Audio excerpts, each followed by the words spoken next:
The following program deals with a controversial subject. The theories expressed are not the only possible interpretation. The viewer is invited to make a judgment based on all available information.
the top talents in the comic book business are here to tell everything they know.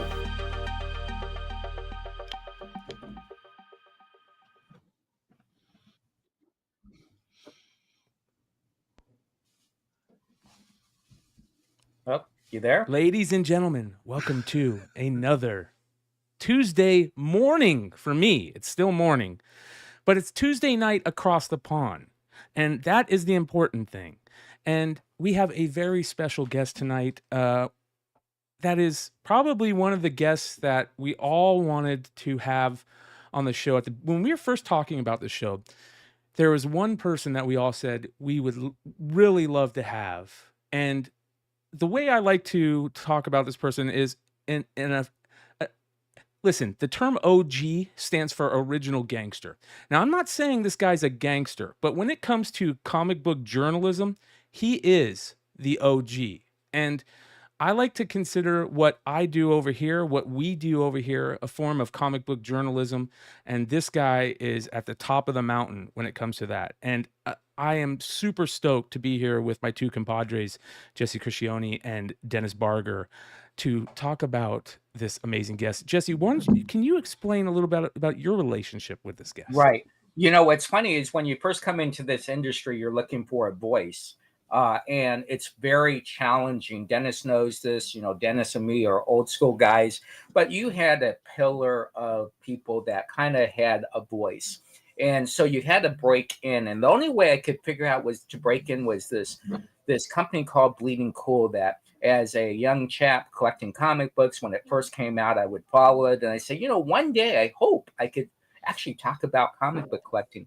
And 16 years ago, Rich allowed me to do my first article. I did 60 plus articles in my early career in the comic book world. A lot of them, I'm surprised he let me post, but that's the type of guy Rich is. The one thing I will tell you about Rich, he is very comic book store owner friendly. He understands what we go through, and he understands that when we do get opportunities to give us that buying, and he was that one, and he still does, gives that buying. And so he was my first vessel to having a voice in the comic book industry. So I'm very excited to get him.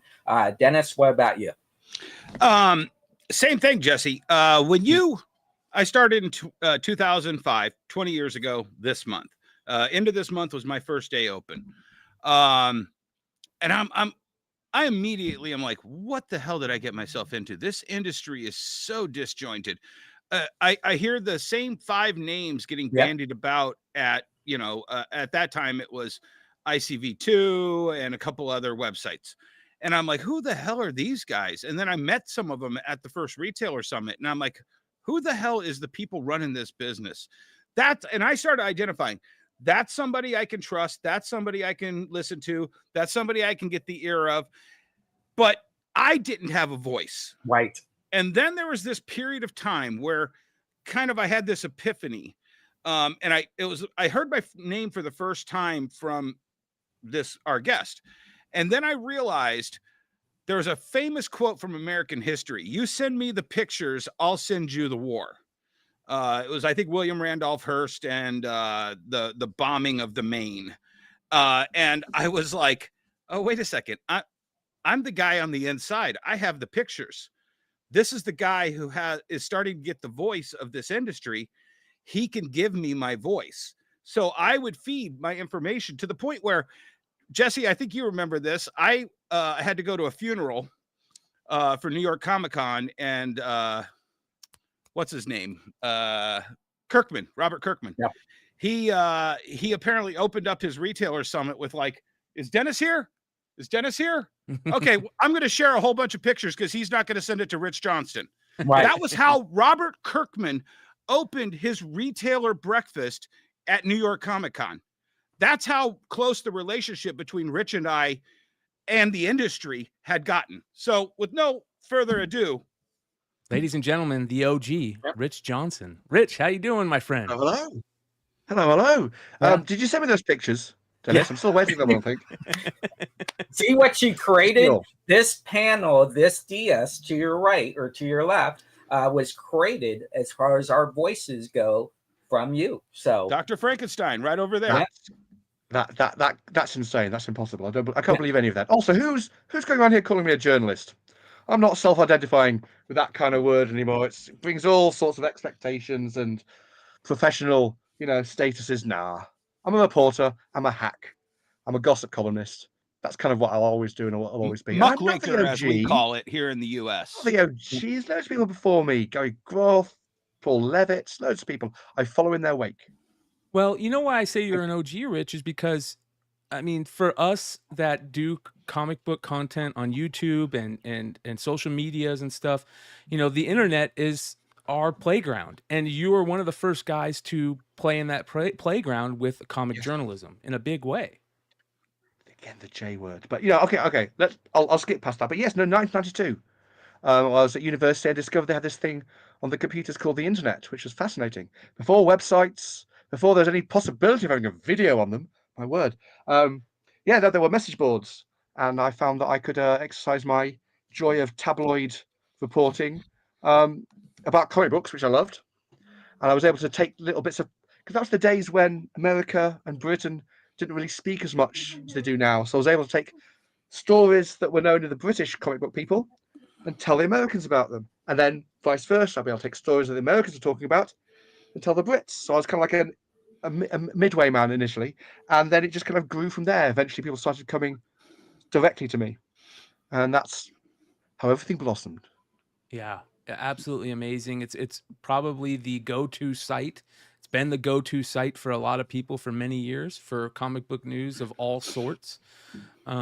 But I mean, what would YouTube channels have to talk about if they weren't screen capping from Bleeding Cool and then 100%. reading what I'd written line by line by line?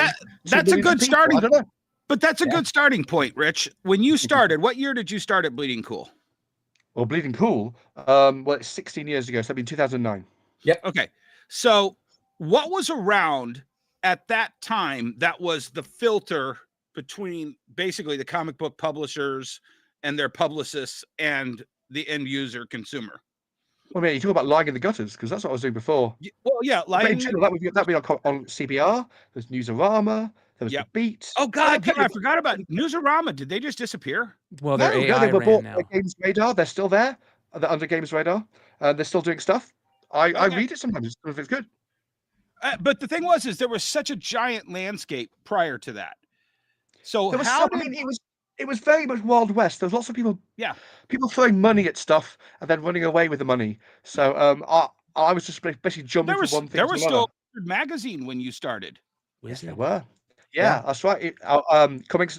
In fact, Comics now. Well, I think Bleeding Cool. I'm not sure because that's a different date. I mean, I think I started back a long time before Bleeding Cool, so I have to work that out. But there would have been something. I mean, there still is. Comics Journal still exists. I still love the Comics Journal, and there's all the Tomorrow stuff that's still going. I love all those. Love Chip Zdarsky's new. But there was this point where it was all just static at the bottom. Okay. And I just remember there was just like this one moment, right?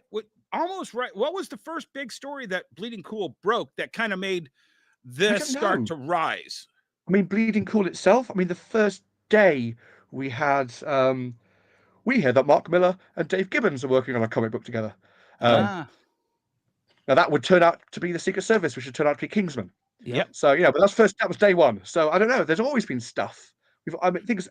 I never stopped. I've been going since 1992. So Bleeding Cool for me was another one of the things that I've been doing for so long. So it would start with things like Richard's Revelations, and then Lying in the Gutter Press, All the Rage, Lying in the Gutters, and then Bleeding Cool. So I kind of see it as one big thing going on. But over the years, there's been loads of stuff. I mean, I don't think I could identify which of the ones that made me kind of explode out, because we're always exploding in different ways. Every year, people come, oh, there's Bleeding Cool. They haven't got any stories. They know nothing. Everything that they say is just made up. They're just making it up. There's not going to be a new Emma Frost series out this year. They're not going to be restarting the DC Comics or something called Absolute. He's just making this up again and again. But that was the point, was everybody in the industry looked at your page, but more than half said, oh, it's rubbish. Yeah. But none of the other places that they all validated with independent interviews and paying for ad clicks and all of this stuff, ever had the stories that you broke because they were captured media and you were kind of Wild West. You were punk. Right. Yes. Well, tabloid. There you go. Yes. Right. I go with tabloid, So- but yeah.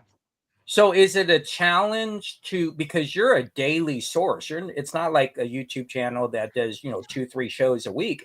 How do you continue to be a daily source? How does that happen? It's hard. There's some stuff, some bits are easier to put up than others, but I've always got various different plates spinning. There's always like stories I know are going to be coming. I just have to get them enough information about them. Like today's, that's just what I'm Bleeding Cool, which I told you two guys about, but I didn't tell Dennis yet. Well, before Yeah. we get into that, we need to hit unfiltered time because Yeah, we got a let's big get to story to Unfiltered. talk about, ladies and Yeah. gentlemen. Let's get into unfiltered. Here we go. Yo, Hold let's on. do this.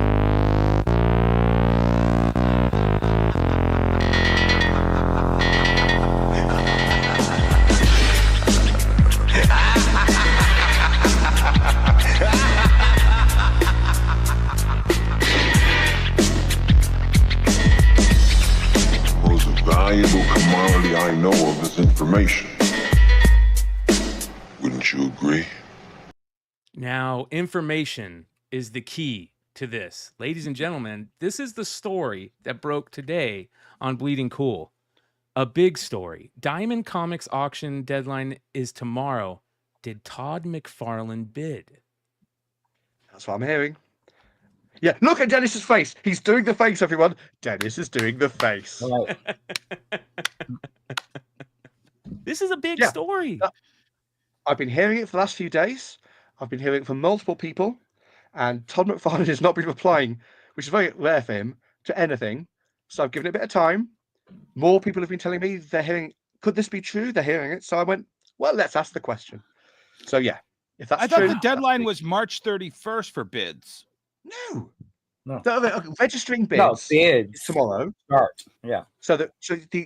And then the auction itself is in 1 week's time. Yep.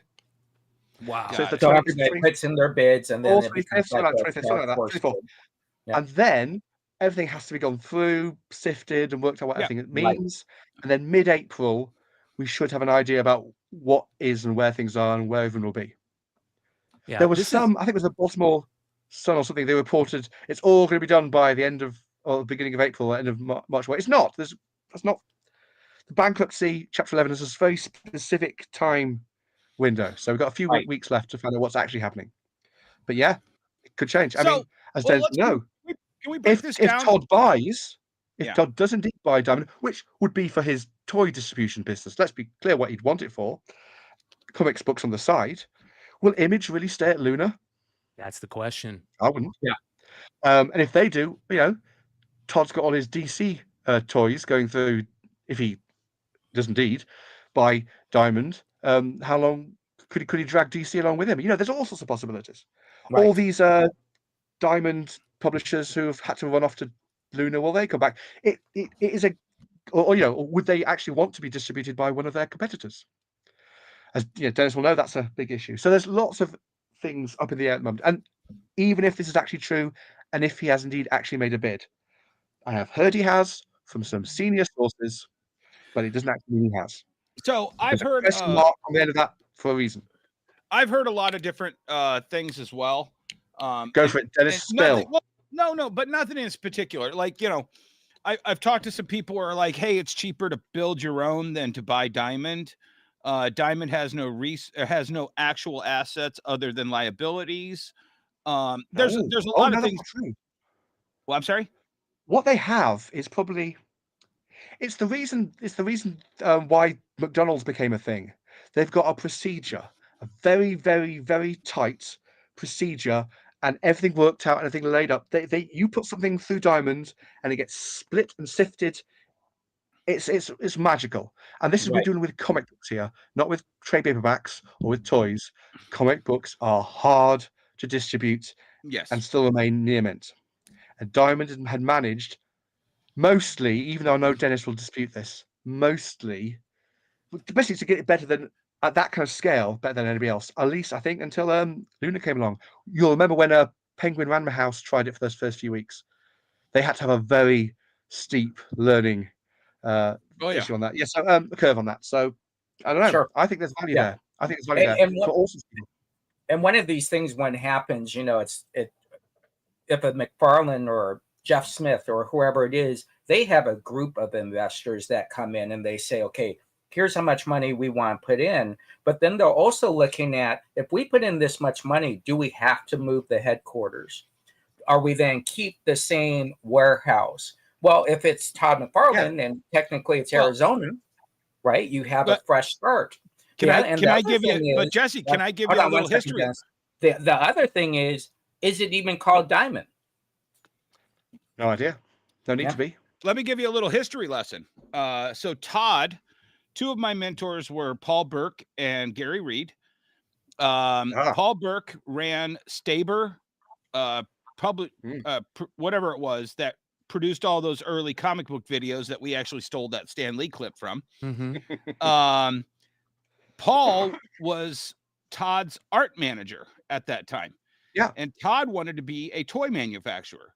Yeah. McFarlane Toys' first offices were here in Livonia, Michigan, about 25 miles from me right now, because Gary Reed lived in Livonia and Paul lived in a little south of there in Dearborn Heights. Todd basically was like, yeah, I don't want to come to Michigan to do these meetings. And this was before all of that. And that's when they moved everything out to Phoenix, Peoria area. Scottsdale, yeah. So Todd has no problem. Okay. Todd has no problem moving anything to make it convenient for Todd. Yeah. Well, again, this is all. I haven't got anything solid here, but it's definitely reflective of what some of the bigger figures have been saying.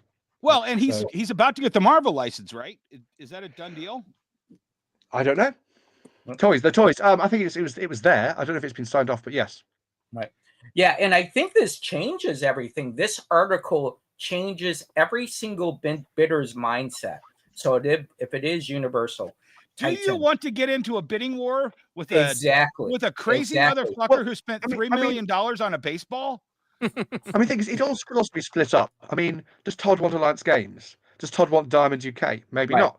So I could see there's definitely things being chopped off. Right. So we'll see. But if it's true, I want to emphasize that this is still speculation and guesswork, and I haven't actually had any actual solid confirmation yet. When you post something like this, what percentage do you have to get over to post it? Is it like, well, I'm like kind of 75% sure, 80%? What percentage do you look at? It depends on the sources. A lot of this time depends on the sources. If these are very, very senior people in the comic book industry saying these kind of things, then I'm going to give it a lot more importance than if it's some folks posting to 4chan, for example. So with this, it has to be a number of people independently telling me, I've heard this thing. And me going, well, if you've heard this thing, the people around you, there's a reason why you've heard this thing, and you haven't dismissed it. It hasn't been dismissed. Well, so and Rich, it was the seniority of the sources. It was the seniority of the sources. It was Todd not responding as well. So there's a few things like that. It's when you put it all in, and the deadline is for registrations tomorrow. I kind of think, okay, as long as I'm being honest, I'm saying what this is. I'm saying why I'm saying this, and I'm showing my working out. You know, like when you're at school, you show how you got here, so you're not like fooling anyone. Showing. Then I go, yeah, okay. In this case, now let's publish. Yeah, right. Yeah. But I have to go through all those. I mean, I heard it last week, and I've been like trying to work it up, spinning it, talking to other people since then. So this story will have taken about 5 or 6 days, and it gets to a stage where I go, okay, I'm happy with publishing this now. It might be wrong, but if it's wrong, at least I show people how I got here. This Diamond story is just such a monster, and I think it kind of bridges the gap of like thinking of old school comics to new school comics industry. And there's this thing that's happening with distribution right now, where the monster in the room, the elephant in the room, is direct to consumer. And we talk about that all the time, the direct to consumer stuff. Rich, what do you think about comic distribution? Do you think that the brick and mortar comic book store is going bye-bye because of this direct to No. consumer. No. Oh no, not at all. There may be fewer. They may consolidate. You may only push them into the city centres. There may only be one per city, that kind of thing. But absolutely, there's definitely a demand. It just depends how much of the demand there is. And there's demand for people walking past a comic store to wander in and find things, and that is, you can't do direct to consumer with that. No. It's very much to some degree the direct market built itself a lot on the concept of the direct order. People like, their customers like, I want this for this month, this for this month, this for this month. And over time, it's moved more towards there's more like the casual consumers being there as well. And then recently, it's moved back again to just the pre-orders because of all the costs and everything going on. But I think certainly in city centres, there's definitely room for footfall, people walking past, people going in, people finding stuff that they love, and then maybe committing to a store, possibly, certainly direct to consumer. I mean, that's been a thing, not just physically but digitally has been a massive thing. So I would never in any way dismiss that or say it's not a factor. Yeah. And the size of things may change, but I think it's always going to be there. Gotcha. I just certainly for foreseeable. I think that 10, Rob 20, 30 Liefeld years. Rob Liefeld likes to use the term clubhouses, and I really like that term because that's, to me, that's what a comic book shop was in the beginning. It was that place where you could go be around like-minded other nerds, talk about your favorite stories, learn about new stuff that you haven't heard about before. It was like this clubhouse atmosphere, and I think now more than ever it needs to be that type of place where aka a clubhouse, which Rob calls it, which is very interesting to me. And I think that Dennis and Jesse's stores, Jesse, his store was like that to me. It was that clubhouse, and Dennis is kind of building this idea around creating this pop culture warehouse where the clubhouse has become less about comic books and all of pop culture.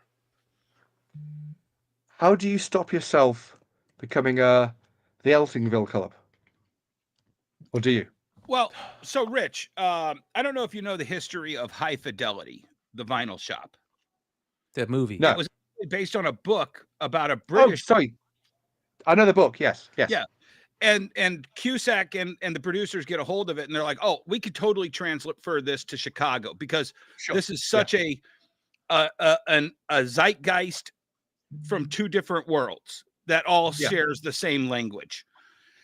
And that's what I mean. I had that revelation when I was kind of paying attention to what record stores were doing in the 90s during the Napster collapse. And they started pulling back, and they started carrying more and more stuff that wasn't necessarily the newest, hottest records. They started going into the past of music, and that's where those record stores were in the 90s when High Fidelity came out. And then all of a sudden, 10 years of just sitting and laying low and being those, let's call them pop culture centers for the music industry. After that, all of a sudden, the people who grew up on that shit, like Jack White and a bunch of artists across the board, all those guys were like, dude, can we save record stores? Let's try. And it took these people to go, hey, let's put our medium back into those record stores and see if we can resurrect them. And now they're bigger than ever. Yeah, I get that.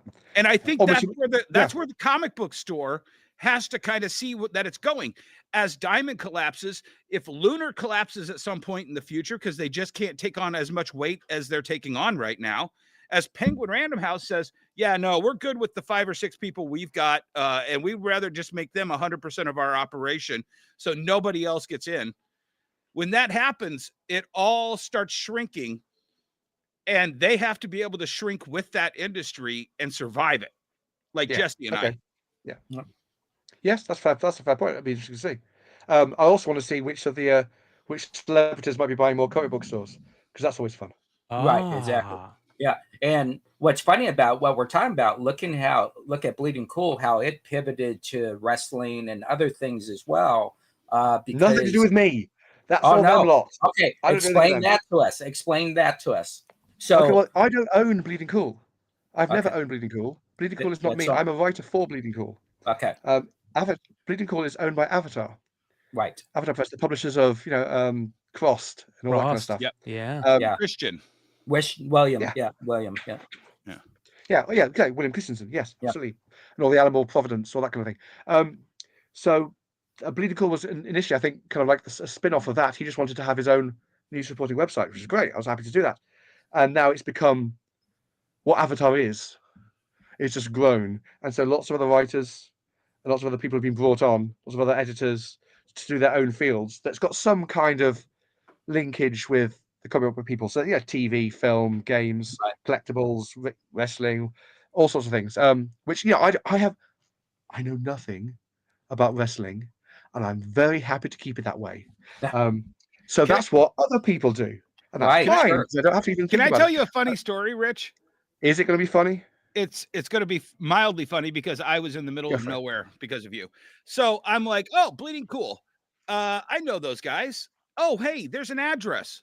Danville, Illinois. I know Danville. My whole family's from Decatur, Illinois. So, and my other family's in Indianapolis. So I said, I'm going to swing by Danville, Illinois and check out Bleeding Cool's operation. And I go to the address in it's Danville, right? Rantoul. Rantoul. Okay, yeah. Rantoul is close to Danville. Yeah. So I'm driving over there. Have you ever been to Rantoul, Illinois, Rich? I've looked at it on Google Maps. Yeah. I'm sure it's on his list. The abandoned gas station and empty garage that is the address for Bleeding Cool is the funniest thing you'll ever see, because you're like, it's an old farm. Yeah. It's an old farm. It's a family farm. Yeah. That's now a comic book publisher. Yeah. That's great. Cool. Yeah. But I literally, when you're driving there from where I was on the road for Champaign, and you're out there in the middle of nowhere, and it's just wind farms and cornfields and this little gas station hole in the wall town, Rantoul, and you're there and you're just like, is this some kind of trick? Was this some kind of joke? Oh, you want to hear about the I don't know what they write. The officer of the law, who turned up with I don't know if it was an officer, but someone paid, I guess, to deliver summons to me in Rantoul, Illinois. Turns up. It was a sheriff. That was it. Turning up with the packages to give to me. It's like, yeah, no, he's in London. Well, when he'll be back? No, he lives there. How am I meant to get these to him? Extradition? I don't know. So it's Well, let's get into that a little bit. Some people every now and then think I'm from Illinois because of Bleeding Cool, because I'm so associated. I do get that. Let's get into that. I want to circle back real fast, guys. Okay. Rich, so in your mindset, everything that's happened, one of the most pivotal moments in the comic book industry, but is this a surprise to you with Diamond? At all, were you surprised? I mean, yes, because if it was going to happen, I thought it would have happened a while back. I thought it would happen about in 2021 or 2022. It's weird it took this long to happen. It's like if IDW Publishing goes bust tomorrow, I mean, will that be a surprise? No. Yes, because they should have gone bust 5-10 years ago. It's like, I don't understand what's been keeping it going for so long. Right. So obviously something. So yes, it was a surprise. In that, if it was going to happen, I thought it would have happened before now. So so it was definitely a surprise. And certainly a lot of people were caught surprised. Put it that way. Right. Whatever people might say now, people in the industry, they weren't expecting it to start happening, and when it did, it was definitely surprising to people. Right. That's when I started to hear, "Oh, we have been paid by Diamond." That never happens. We always get paid by Diamond. Right. What's going on? Oh, is it just coming up to Christmas? Is there an issue on there? I'm not quite sure. So it was one of those kind of things. Again, one of the plates I keep spinning. So I asked a few people. Have you heard anything about Plattsburgh when they closed Plattsburgh like that instantly? Oh. Now I believe, how true it is, I don't know. I believe there was definite dispute with the owners they were leasing from. Right. About and it was basically like, and it was kind of like it had happened a lot quicker than they thought it was. Something contractual. Is that true? I don't know. Did they not pay? I don't know. But yeah, it definitely happened. I don't know any details of why that was so fast, but that caught Diamond by surprise. So yeah, Sure. and that meant everybody got caught by surprise by it. I'm going to let Dennis ask you this question because he can articulate it better than me. Retailers owing them money. Dennis, you asked that question. Rich, did you get a chance to see my video about the $33 million? Yeah, I did. I don't think that's entirely where the debts are from, but you're right. It is definitely one of those aspects. So, if you remember, I was always complaining about trying to get positive credit out of Diamond so that we could start buying, properties and getting loans and this stuff. And I was told back then, eight years ago, that, hey, Dennis, 80% of the stores are in arrears. If we started reporting credit, we'd have to report the negative as well as the positive. So this problem has been around way before 8 years ago. Now, I believe there had been measures in that interim to try and reduce that. But the thing is, they've got to do the measure, because how hard do you push back and you'll close the store and then you lose everything. So there's very much an idea you have to put a bit more pressure to get some of the money back in without enough to close the store. And I'm just say this. I mean, I do this thing where I look at the stores being closed and stuff and being opening. Generally, it's not that much of a difference. They've kind of kept it pretty much on a level playing field mostly over the last few years. And I was expecting pandemic to see half the stores go, and you've maybe seen total numbers 2 or 3% because other people have joined the market and stuff. I kind of saw between 100 and 200 that I could see kind of falling to the wayside. Then another kind of like 80 to 150 have begun. That's what I'm saying. Right. You've seen some attrition and others joining and still staying on. So overall, it's been like a tiny bit off the top, a sliver, and I was expecting it to be a huge chunk. So that did surprise me. But when it comes to actual retailers owning stores, that has been an issue. Your best friend Brian Hibbs talks about that, I know, a lot. Diamond being the bank of the comic book industry. I do also know that despite your experiences with them, Dennis, I know that they have fronted stuff for stores that want to expand, especially in a whole program about opening. If you open a 2, 3, 4 stores, we will front you stuff. So there was, because again, if you're going to grow the industry, why not have people who've already got a successful comic store and use that to grow new ones rather than just start from scratch? So I definitely saw Diamond doing those kind of activities to front those kind of that kind of stuff. I'm sorry that wasn't for you, or they didn't come to you for that. Maybe you'd been mean to them. I don't know. It's always possible. Anyway, so but as far as I'm aware, and you're right, there was a big arrears issue, but that was a while ago. It got also. I mean, Diamond almost did go under. I mean, what was it about? I think it's about 13, 14 years ago. You were reporting that. That was when it was saved by one thing. Image Comics gave Diamond Books full distribution rights to the Walking Dead trade paperbacks, hardcovers, and omnibuses. No other book distributor could have Walking Dead apart from Diamond. And then, because Diamond had that, it managed to get into actual bookstores in a way that they never had before. And they were able to slip all sorts of other things in. So a whole bunch of other Image and everyone started getting bookstore distribution. But that turned around Diamond. There was a moment where there were millions under, the millions in the red, and that one thing turned them into the black. I believe it was Steve Jeppy himself had to file bankruptcy on himself to protect him from getting his house. That was from them taking his house. Right. That was one of your stories back in the day. Yeah. Again, this is the other thing. We've been here before. It was a surprise it's gone this far this time. But I guess there wasn't a new Walking Dead around to save Diamond. And of course, our Image has left.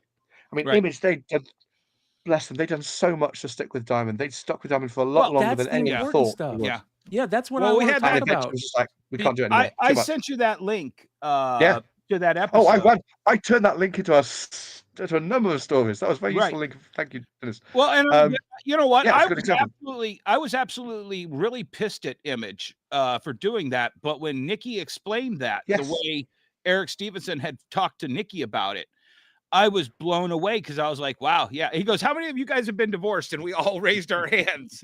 And then he explained that story. and we were just like, Happily oh, married, now I get it. 25 years. Anyway, Well, go on. the Yeah. interesting But thing yes, about it's all true. this is that people don't realize the relationship between Image and Diamond throughout the years. Todd comes out and talks about. I've heard him tell stories about how Diamond literally saved Image when Rob and Jim left, and they were Yeah. going to be dropped in the order of comic books. Getting their discounts through Diamond, and Todd had to call Jeppy and say, "Hey, man, I need a favor," and Jeppy saved them, and so it really surprised me. Yeah. Maybe it's time for payback. Who knows? Oh, this is interesting, isn't it? I'm enjoying this. This is fun. Yeah. Yeah. Yeah. I mean, obviously, this can affect the livelihoods and lives of so many people. But right now, in the moment, it's quite fun to just gossip about this stuff. Yeah. Speaking of gossip, Rich. Go on. Oh, you're going to speak about gossip, Dennis. Go. You literally know every single person backwards and forwards in this industry. I forget so much. I have to go back and look at my notes. Right. But the Yeah, thing is how many people, I mean, you used to publish the top 100 list. You knew every single mover and shaker. How many of those people do you think can actually affect the industry at a point in the industry like right now? You know what I'm saying? A number. Oh, a number. I mean, there's certain people who've got the money, the power, and the influence 10%, to do something 20%. now. I mean, certainly under 30, certainly 20. Right. Yeah. 20. Some are creators. Some are. Most of them are publishers. But yeah. But some of them, I some of them I are, don't some see of them are any politicians. of them. I'm going to count Trump in here because tariffs. Just saying, you know. Yeah. I just don't see anybody. Yeah, sure. There, if Todd's doing this, Todd's doing it behind the scenes. But I just don't see any of these people over the last 2 months going, all right, team, let's get together. I'm going to make this comic book. I'm going to do this thing. I'm going to do that thing. Let's get all together and save comic books. I disagree, and I think we saw some examples of that very recently. I would say at Comics Pro, you saw CB and Marie talking about DC Marvel, Marvel DC. That's a big thing.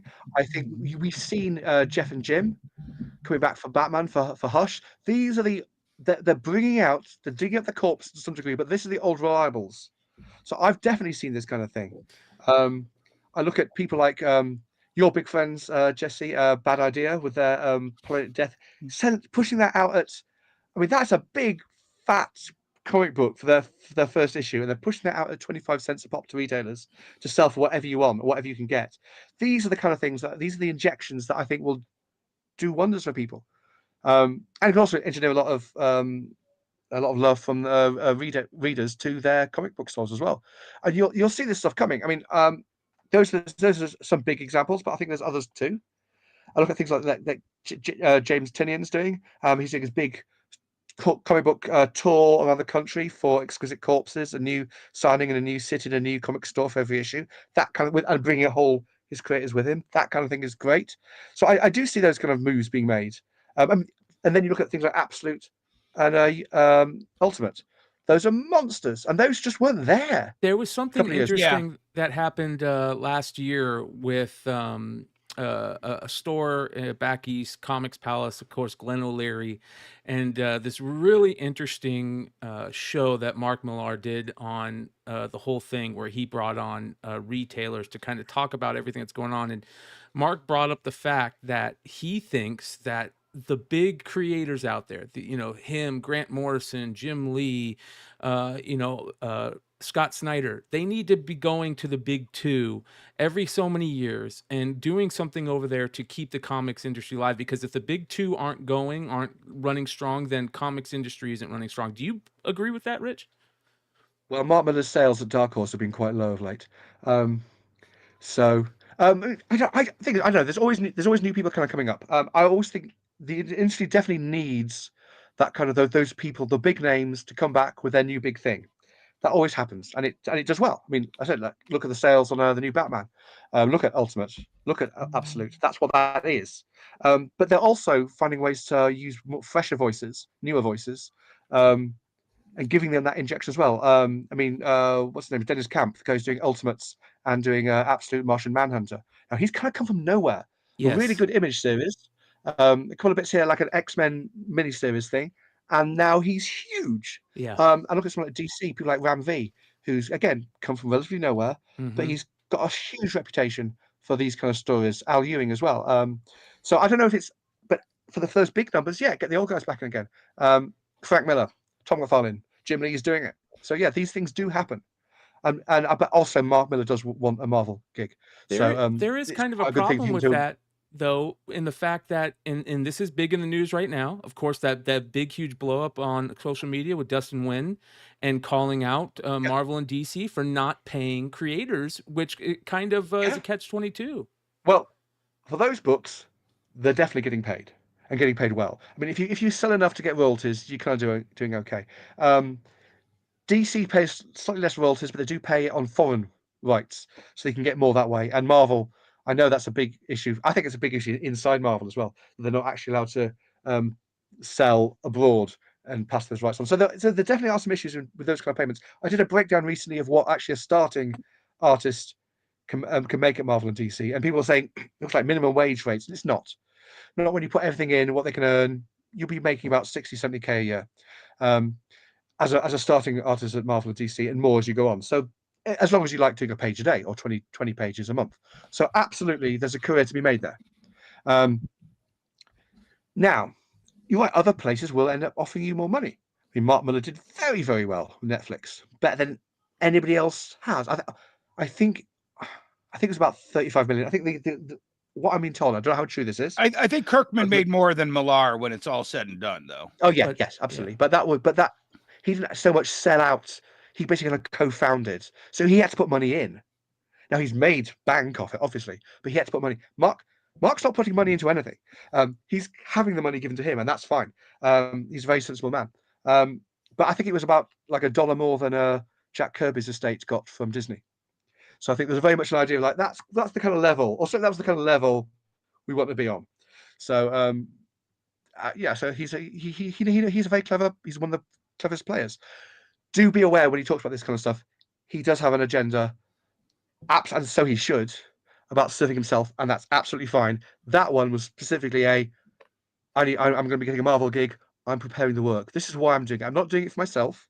It's not any issues that I've got, any failure that I've got, or anything that's not working as well for me elsewhere. I'm doing it for the industry, and that's why I'm coming to do it. And that's what he's pitching, and that's fine. But yeah, that's why he's doing it. That's why anyone would do it. Well, I mean, I just you listed off some people have made their money. Some people have actually made their money, and they don't need to make any more money. Right. I know that's not a very American concept, but people like Grant Morrison, Alan Moore, they've kind of made their money. They don't actually need it anymore. Yeah. Alan's got very low tech expenses. It's kind of like canceling Neil Gaiman. Neil Gaiman has so much money, he needs the vacation. Yes, to some degree, I think that's very true. Yeah, Neil is never going to be in poverty. Neil is going to be a multimillionaire for the rest of his life, kind of whatever happens. So yeah. I want to jump into a new news story that recently people are talking about everywhere, and I want to get your take on it. And it's a big deal, and that's the Stan Lee documentary. It's getting ready to hit. We are having John Bolerjack on the show tomorrow night to kind of talk about it. And this is one of the most interesting things that I've seen next to the diamond explosion, which it's crazy that both these things are happening so close to each other in the comic books world, and it's got on both sides people on edge in a major way. And I'd love to get your thoughts on it. What do you think? It's stuff that we wrote about at the time, and we wrote quite widely about at the time, and it happened anyway. So yeah. There isn't. I mean, I don't know. There isn't the kind of protections for a lot of people in the industry when they get older not to be exploited by other people, and you see that a number of times from a number of people, and it doesn't seem to keep stopping. I have to be very careful about what I say here, so I'm not actually going to say much because I am very aware that there are legal issues involved with this kind of thing, and with this case especially, that have not gone away just because Stan is no longer with us. So I'm going to leave it there for that particular one. Mm-hmm. But in general, people do get exploited, and Stan had the name. There was nobody else was known in comic books apart from Stan Lee. He was the name. Him and Charles Schultz probably. That was it. No one else your mum could name, and that's kind of the measure. So he was a very special case. But there were others too. I look at and I think there's something that's not right there.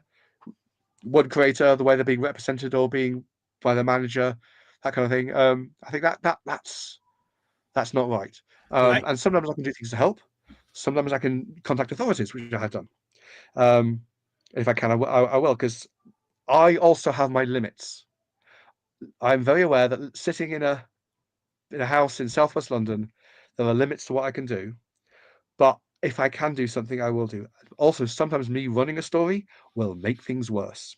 Right. So I have to be measured about that as well, because that's the last thing I want to happen. I mean, what I did actually this week was totally different. I mean, we were talking before the show started about Becky Burke, the comic creator who was being detained in the USA for crossing the Canada to USA border on the most technical visa issue possible, the kind of thing that no one would ever blink at. And yeah, she's been detained for three weeks. She's now back. As of last night, I think she was flying back to Thank Britain. God. But that's a horrible thing to go through for anyone. Just go, you're on holiday.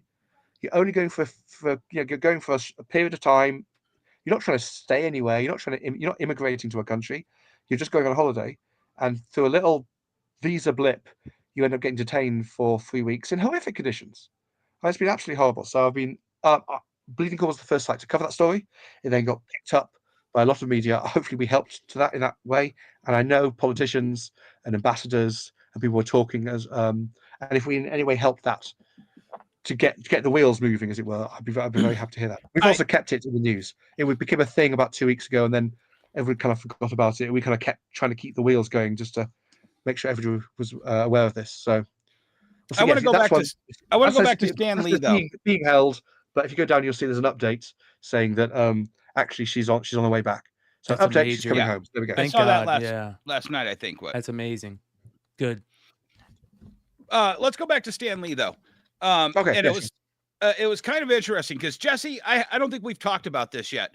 Had you ever heard of this John Bowler Jack guy? Are you asking me? Yeah, I'm asking Jesse. Yeah. Jesse. Yeah, I knew. Yeah. I had no knowledge of his existence.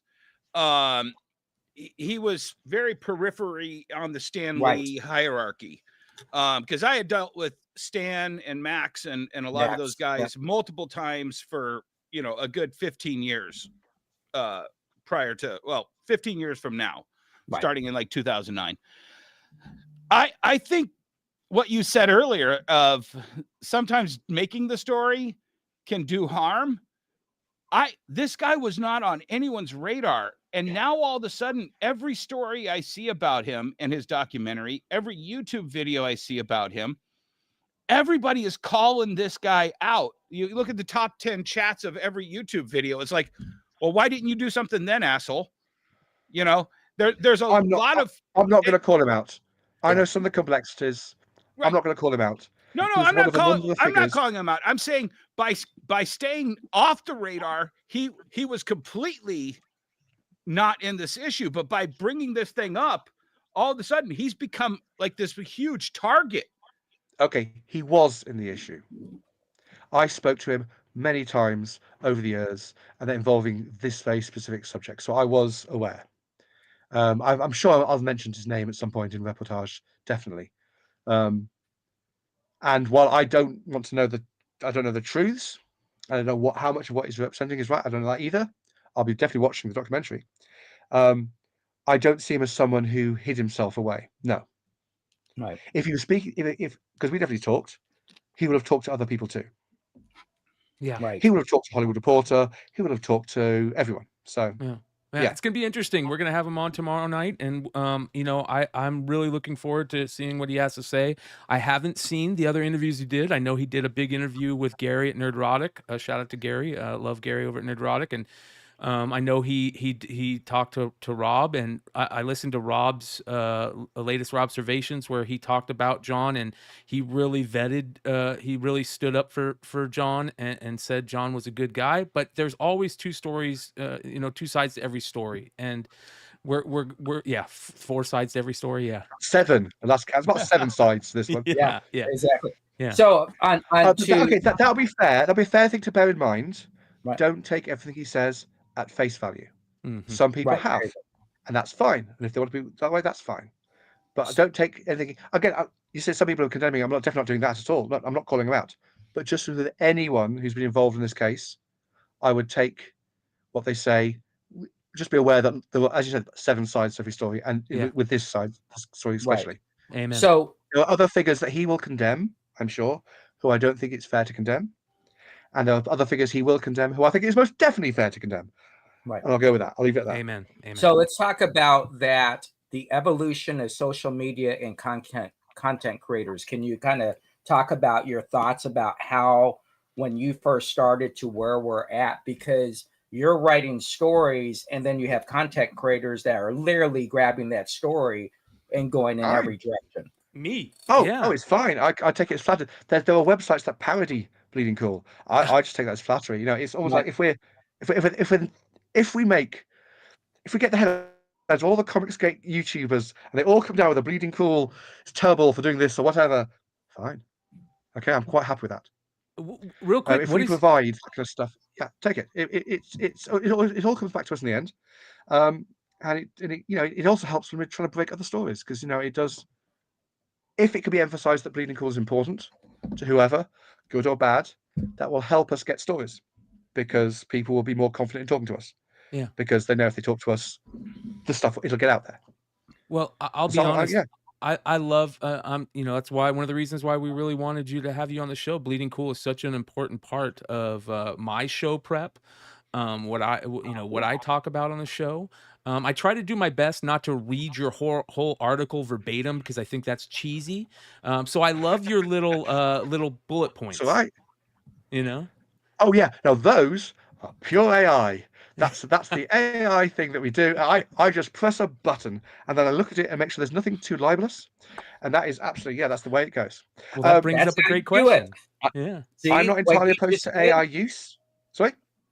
No, I was just going to say, that's how you do it. You just say, hey, I'm using AI. You diffuse the whole conversation. It's just fact now. Go ahead, Rich. What I'm not doing any kind of creative thing. It's like a summary thing. It takes everything I've done. It summarizes it in some bullet points. That's useful. It does better than I could. That's fine. But it's based on the stuff that I've written. It's this me voluntarily doing this kind of stuff. Yeah. You can take my work and you can do this with it. I see it as the equivalent of a spell check. Well, that brings up which is also AI. AI is spell check. So I'm okay with that. It's because I don't know. I always had this idea that AI actually can't do what I do because AI only knows what it knows, and a lot of what I'm doing is what nobody knows. I'm putting up stories that nobody knows is coming. Yes. AI couldn't have done the Tom McFarlane Diamond story without also doing that. Everyone, like Jeff Smith's buying it, Rob Liefeld's buying it. It doesn't know. But it was watching the last Mission Impossible film that I kind of went, oh, hang on. You could technically program an AI to just email lots of people, phone lots of people, millions of people, asking, have you heard anything interesting?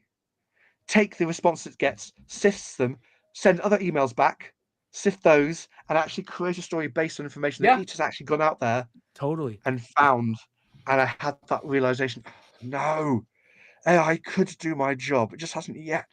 So I don't know. Let's get into that a little bit. Hold on, Brian. Hold on one second, though. Have you heard any stories? Because I've actually heard a couple people talking about this, that certain writers are using AI for the impetus of the idea that they then extrapolate. There's no way to tell if a writer has used AI, but somehow the comic industry has drawn this hard line that if you have even the smallest iota of AI in your art, in your actual physical art, but that's not for moral reasons. That's not for any kind of moral reasons or because it's the wrong thing to do. Yeah. You do realize that the reason why you don't want AI artwork on anything you're publishing is because if it can be shown to be AI, then the publisher doesn't own it anymore. Right.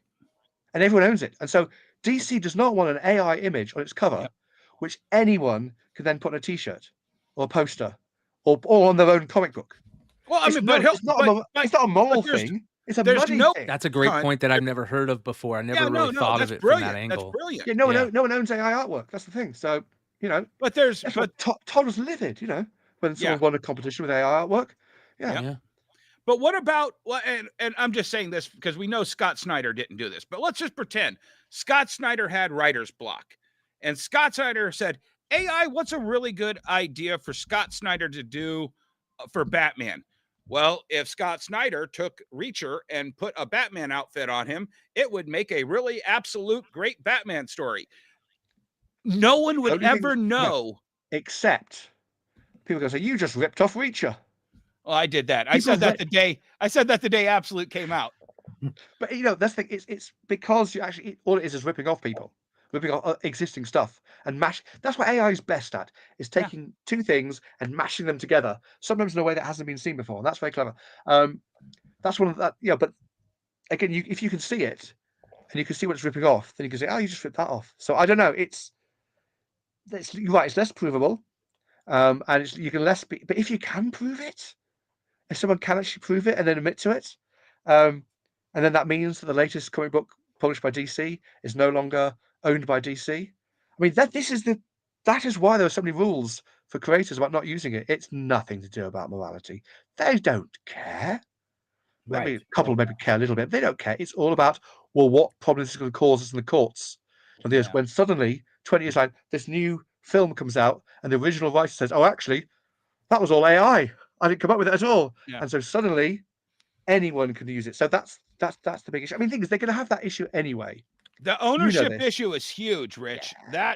That absolutely changes. Yeah, exactly. The ownership issues behind AI. What is coming is when DC no longer owns Superman or Batman. Oh, or Marvel let's no talk longer owns about Captain that. America. Yeah. Wonder Woman. That's coming down the road 10 years. And then, first of all, like I said, no one has any morality, so no one cares. How fast will it be that Batman is in the Avengers or Superman's in the X-Men or the other way around? That'll happen. I mean, straight away. I mean, Marvel don't care. They'll put him. They can't put him on the cover because of trademarks. But yeah, they'll put Superman in Avengers. Do you think DC would do anything? Kind of thing will happen. Do you think DC would do anything to stop that? Like maybe do IP, like loan out their Batman and Superman's IP to other retailers or other publishers before that? Why loan it? Why? But before then, maybe. I mean, basically, they've got a certain amount of time when they can do. Where basically you can see more creative uses of Batman and Superman and Wonder Woman.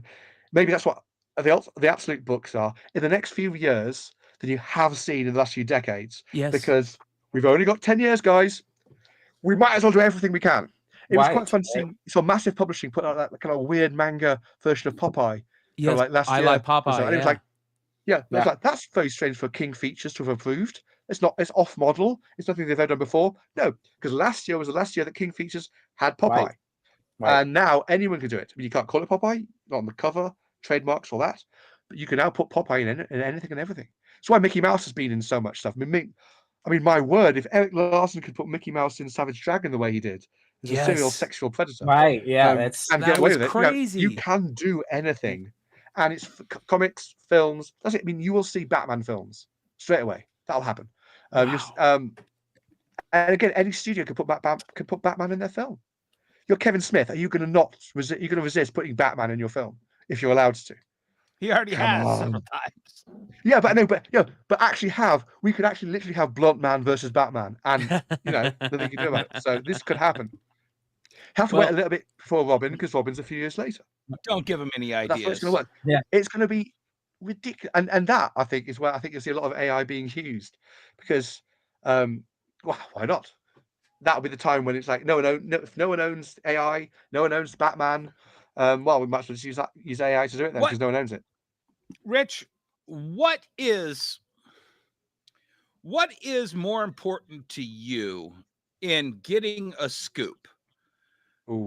If you got a scoop that a comic creator was being a Neil Gaiman, or a publisher was about to do a swan dive into the deep end of a unfilled swimming pool, what is the one that makes Rich Johnston go, oh, that's what I've been waiting for? Well, the second one is what I can clear legally a lot easier, so I'm going to get it published faster. So that might help. The second one can take years to get through, so that might be an issue. I don't know, but the stories are like, I mean, the ones that really get me is when someone's ripping off someone, and I can prove it, I can show it, I can stop it from happening. Those are my best. Those are the ones that I think you were the first one. you were the first one to do the Greg Land thing, weren't you? Oh yeah, yeah. I'm sure there's people who posted stuff, but yeah, we did Greg Land thing. We do lots of the swipe files and stuff. Loads of people over the years.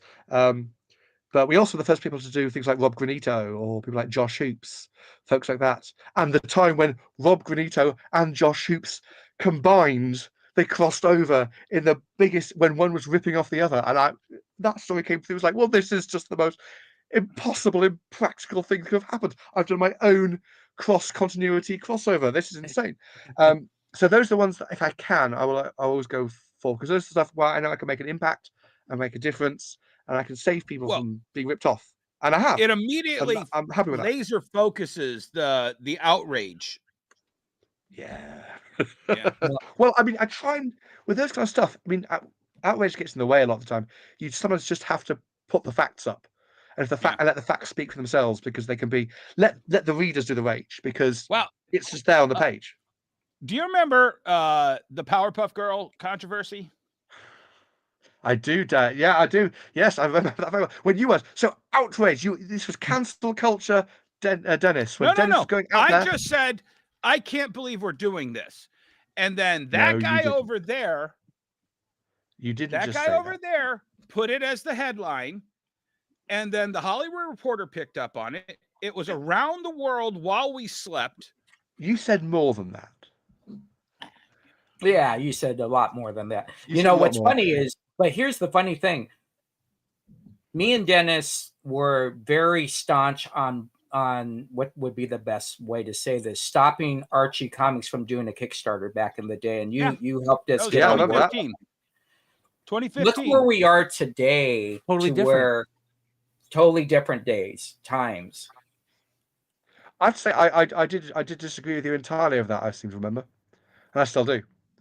I just saw that as another way of getting orders, another way of finding customers that might not have been picking things up earlier. That's me. But yeah, now everyone does it. I mean, so many places do it. All the big publishers do it. Yes, it has become quite. Who was the one that the big controversy over who first went day and date digital? I can't remember who it was now. Some publisher did the first day and date digital thing, and the outrage was insane. Sure. It was me. Exactly. And the funny part is that was when DC did that. It wasn't DC. Before DC. No, it wasn't DC. It was I can't remember who it was. But it can't be Malibu, but it feels like that kind of size publisher. Right. Can't be Cross. Was it CrossGen? I don't know, but it was that kind of size publisher. They did it. The outrage was like, oh, okay. There we go. And now that's everyone. So you're right. Things that at the time are outrageous and everybody is outraged by, put a decade or two on it and everyone's doing it and people forget what they were outraged at in the first place. Yep, you don't. Exactly. You don't forget what you're outraged by. I know. But are you I guess my question to you is, can anything surprise you anymore? Have you seen everything? Oh yeah. Oh, I get surprised by stuff all the time. I mean, I read comic books. There's also surprising things in them. I am constantly surprised by things that happen. And I go, I was not expecting that. I was not expecting this. The fact that you've got 3 publishers this year, is it 3 or is it 4? Four publishers publishing Godzilla comic books. Yes. They've got the license. All 4 comic book publishers in the direct market have got the license to publish Godzilla. That's impossible. Yeah. Right. Happen. That's what I mean. It's remarkable this year. Things have changed so drastically in such a short period of time. The diamond stuff, IPs, crowdfunding. It's unbelievable how the landscape of the comic industry has changed in this short period of time. That it makes it hard for some of these people to survive. They just can't change their thought process. And there's a lot of people who are old school that won't change their thought process on how to do things. Right. So, I want to ask something real quick. Go ahead, Rich. I was actually thinking about that because you made me start thinking about stuff. That's kind of the direct market in a nutshell. Because I mean, people talk about how the comic book markets change and how they should go back if they don't just stop publishing woke comics. I think that was the usual thing. It's like comic book industry constantly changed since it kind of began in the 1930s. It always be changing what it was doing, how it was selling to the market, the projects it was doing, and the direct market basically kind of put the comic book industry in amber. It kind of preserved it in that kind of like late 70s way. Some of the things like it preserved so much of it. It kept it in aspect the same, and then kind of the pandemic kind of hit it with a hammer, kind of cracked it open, and then everything started to change again. But it's like people go, oh, but all these changes. Comic book industry always changes. It's just for a Right. little while, it changed a bit less, and the direct market Well, I think helped it there change a bit there was a less. period of time after not absolute Ultimate Spider-Man 2001-ish Yes. that the crash was so horrific to the retailer and to the publisher and to the entire industry that when Ultimate Spider-Man had come out, everybody was like, oh wait, that's what we have to get back to. And there was this period of time between 2001 and I would say probably close to like 2015 where that was the amber, because everybody was making money. Everything was fairly prosperous during that time. But something happened around 2015 where they were like, yeah, we don't need to have, there's no reason for us to have Chuck Dixon make a Punisher comic. We'd rather have him not anywhere in this industry. And, you know, I see moments like that and I'm just like, what? Okay, well, were we using our brains or were we using something else to decide we don't like Punisher, we don't like Chuck Dixon, we don't like... Well, you know there were the problems with the Punisher. You know the wider more problems with the Punisher. It was nothing to do with Chuck Dixon, and we know the issues with Chuck Dixon as well. He was basically insulting a lot of Marvel editors, which is usually the way to get yourself cancelled. It's never your political views. Hardly anyone gets cancelled for their political views. If they are, it'll be left-wing ones. The people you get cancelled by being a dick or being thought of as being a dick. Right. If enough editors don't want to work with you, enough creditors because they think you're a dick, you're just hard to work with, you won't get the work. And Chuck was going online and insulting Marvel editorial staff, and they didn't like that, and they've never liked that. But and that's what biggest comes difference. first, the chicken or the egg? What comes first, the chicken or the egg, though? Oh, I mean, could they have been giving him? Chuck came first. The Chuck came first. I don't know, because I know a lot of those editors around that time, and I could see them saying, I don't like you, Chuck, and giving him shit, and Chuck saying, fuck you. I'm not taking shit from you. I remember, you talk about that exact time. I remember him having a go at other creators on the internet board in a way that others weren't. And I thought, yeah, okay. Once you have a go at their golden eggs, once you're having a go at Grant Morrison, kind of stuff, I can see why. When you're writing the book that's going alongside him, I don't know. I can see why there was some issues there. But again, most you look at the people who actually got cancelled. Yeah, that is generally down to either going off online about stuff that is embarrassing the company. Now, whether they're right to do that or not is a different matter. Yeah, Often but I at the believe same they are. time, you're hiring artists that are sneaking in anti-Jewish quotes And into then your you X-Men fire them. Gold. And when it happens, you fire them and you never hire them again because it embarrassed the company. You have to do the embarrassing first. You can't fire someone pre-embarrassment. So there's a whole bunch of creators. I mean, there's loads of people. I mean, I remember, do you remember Chuck Wendig on Yeah. who was doing Darth Vader Mhm. and went on a big kind of anti-Trump rant, and then suddenly he wasn't doing Darth Vader anymore. Yep. And that's been it. He hasn't been back to Star Wars again. Yeah. And there's a whole bunch of folks. Who was it? There was one of the creators. Was it Chris Robertson working on Cinderella, the fairest stuff? And he had a go at Bill Willingham, and then suddenly he wasn't working Yeah. anymore. Yep. And so that happens at time again. Again, the guy who oh my word, the guy who relaunched did one of the G.I. Joe things for IDW kind of stuff. Yeah. And then it turned out he wasn't. He was going off about it's the guy you just going talked about 9/11 stuff, and then suddenly he was gone. And so you get, it's kind of, if you get people talking about stuff that the company gets embarrassed by, that is the biggest sin you can commit.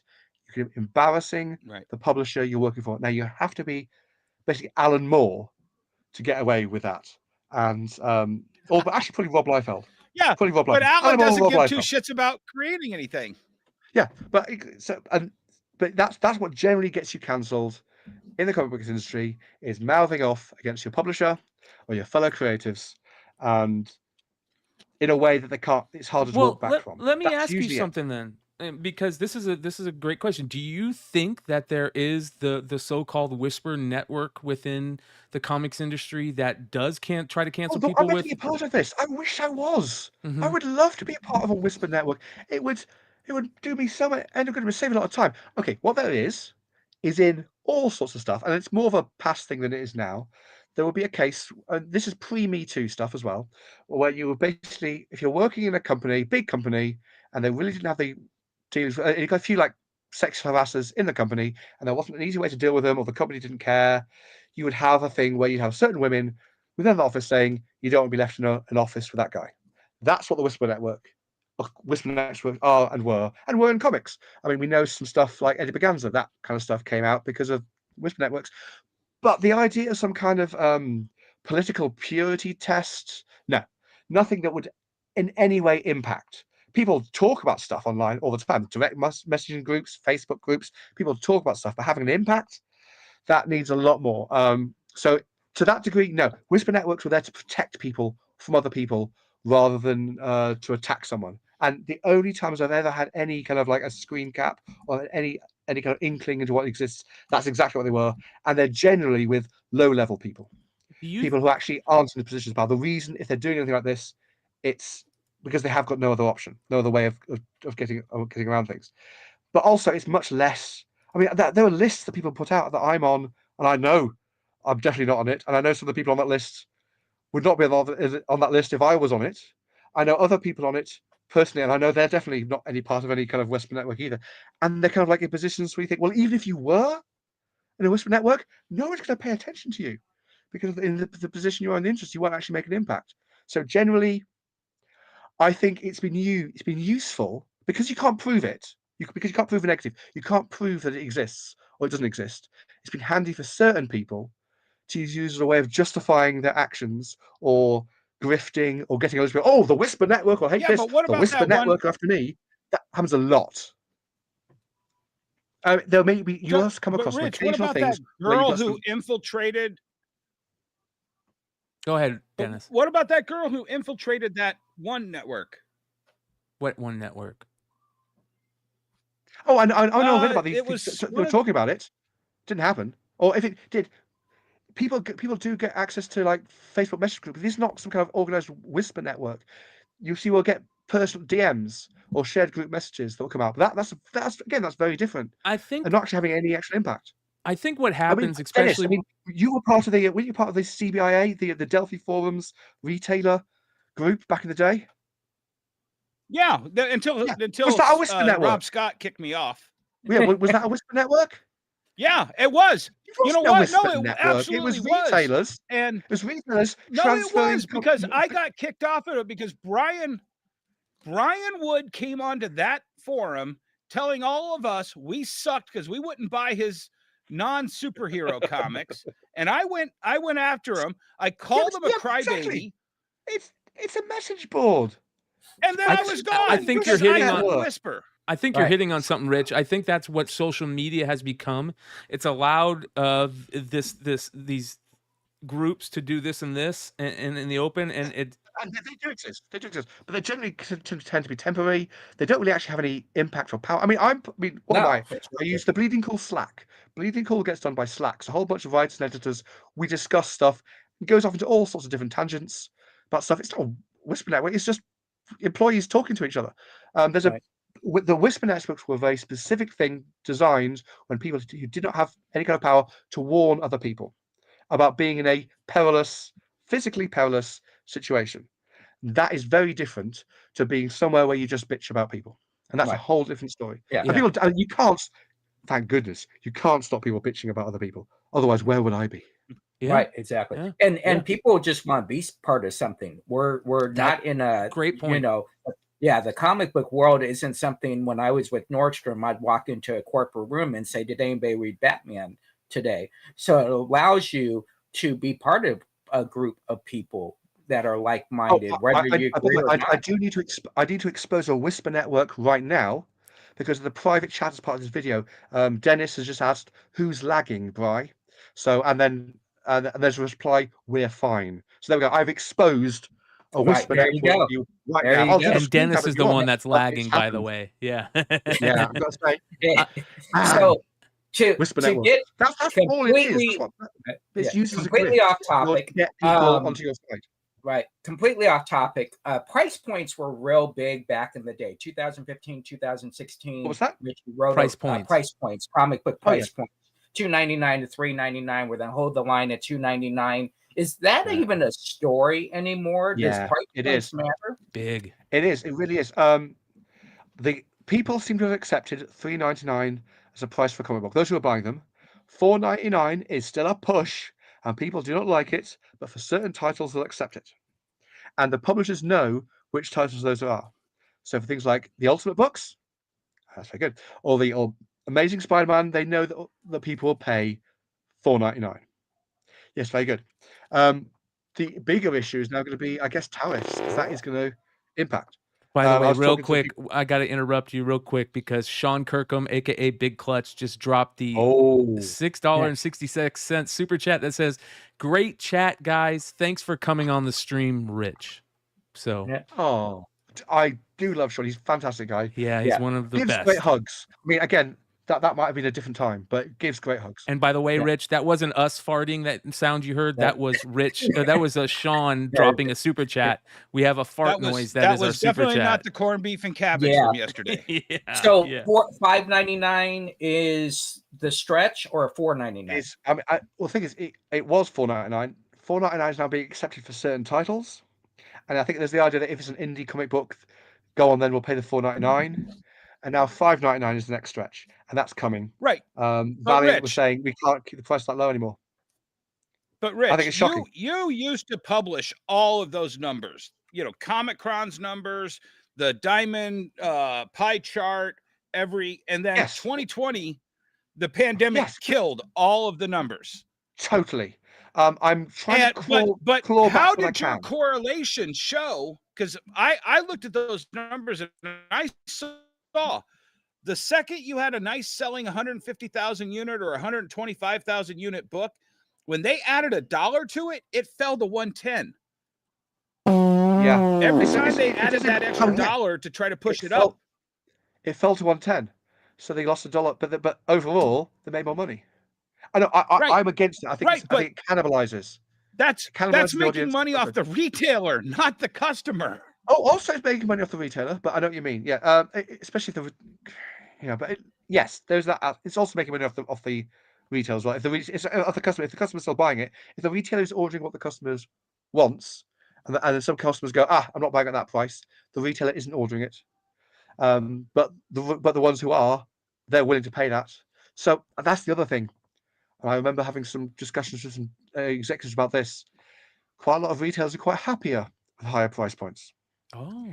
Because they may sell fewer of them, but they'll make more in total. Now, I think that's a false economy. Bollocks. I think overall it'll lead to lower sales and lower revenue overall. However, I can't deny that some people that it makes sense. If you're gonna have a million selling comic book, charge $10 for it rather than $2 for it. If it's gonna sell that amount anyway. But Rich, you know as well as I do, the Diamond and the publishers, they have a small, very homogeneous group of retailers that they ask these questions of. And they're the Hibbses, the Boyles, the Fields. You know what I'm saying? Do you know what they are? They're the chain stores. Right. Exactly. And those are the kind of guys that do that number crunching and go, oh, I'm happier making this much money off of less comic books. They never would ask Jesse or I. And when Jesse or I would talk to them and say, what are you guys doing? They'd be like, 9 out of 10 retailers said that this is the best idea we've had. They might. Here's the thing, Dennis. They might sometimes be right. I mean, I don't like it. I'm sorry, but they might sometimes be right. They might sometimes be right. Don't clip it. You know he's gonna clip that when you just said Dennis. That's gonna be the most clicked thing in Dennis history. I'll take it. No, but Rich, are we in the situation that this entire industry is in right now? Because 9 out of 10 of those big wig yes men said yes all those times. to get us here. No, I'm not saying that didn't have an impact or a factor, and I certainly think if comic books were still $1.99 or 99 cents, whatever, whole different story, a different game would be being played.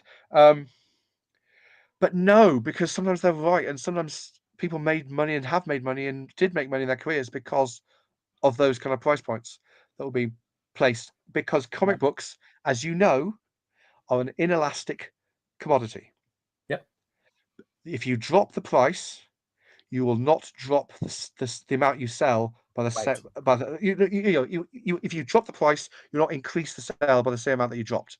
If you increase the price, you won't drop the sale by the same amount. So overall, if you put money up, you'll make money. If you take money off, you'll make less money. It's Right. not eggs. It's not milk. Cost There's stays stuff the same. there's no competitions and things going on, or not to that degree. It's comic books. The people who buy comics are weird. They're gonna a good chunk of them are gonna buy the comic whatever. They might bitch, and they might over time be more inclined to drop. They might drop buying them earlier. For example, if you're gonna drop a comic book, if it's $5 instead of $4, you might drop it earlier. But if it's $4, you might keep it going for a little longer. So that may well impact in the long term. But next month, now if DC made the next absolute Batman, they put $1 on it, I think it will probably sell 95% what it would without it. And I don't really want DC to hear that because they might do it. However, over time, over 20 issues, you might then see that drop off. Yeah, but what about so that's the issue? It's but short-term thinking a lot of it. what Kirkman and our buddy Sean over here was part of that when Kirkman made those 25-cent Walking Dead issues. The volume went way up because we all bought tons of them.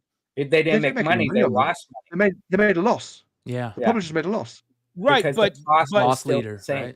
Except, and I'll fight this. I'll fight you on all this. You fight after that. The print runs went up. The number of issues because we had a tool in our arsenal to get more people to buy a $2.99 comic book because they got a 25-cent sample. Right. That's also called Free Comic Book Day. You do a sample. You find a way. So sampling, absolutely, loss leading samples, 100%.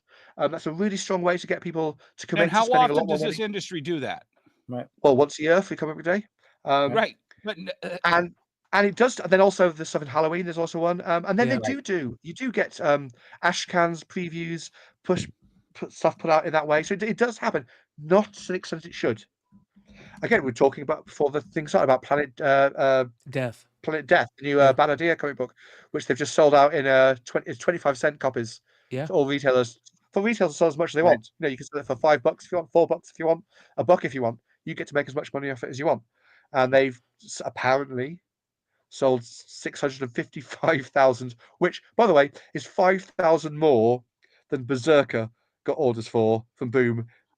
The Keanu Reeves book, Planet Death, is by the guy who created John Wick. They're just doing this on purpose. They're literally trolling. Bad idea. That's why I love them, Rich. I love and I how think it's hilarious. It is so gimmicks, funny. Snake oil, pyramid scheme, whatever you call it. Oh, they're always going to be gimmicks. You love a gimmick. You should love a gimmick, Dennis. Done with the gimmicks. Here's our gimmick. But no matter what we just talked about, Rich, look at what happens when J. Scott Campbell does the exclusive and is getting $40 a pop and selling out. Sells out in 8 minutes.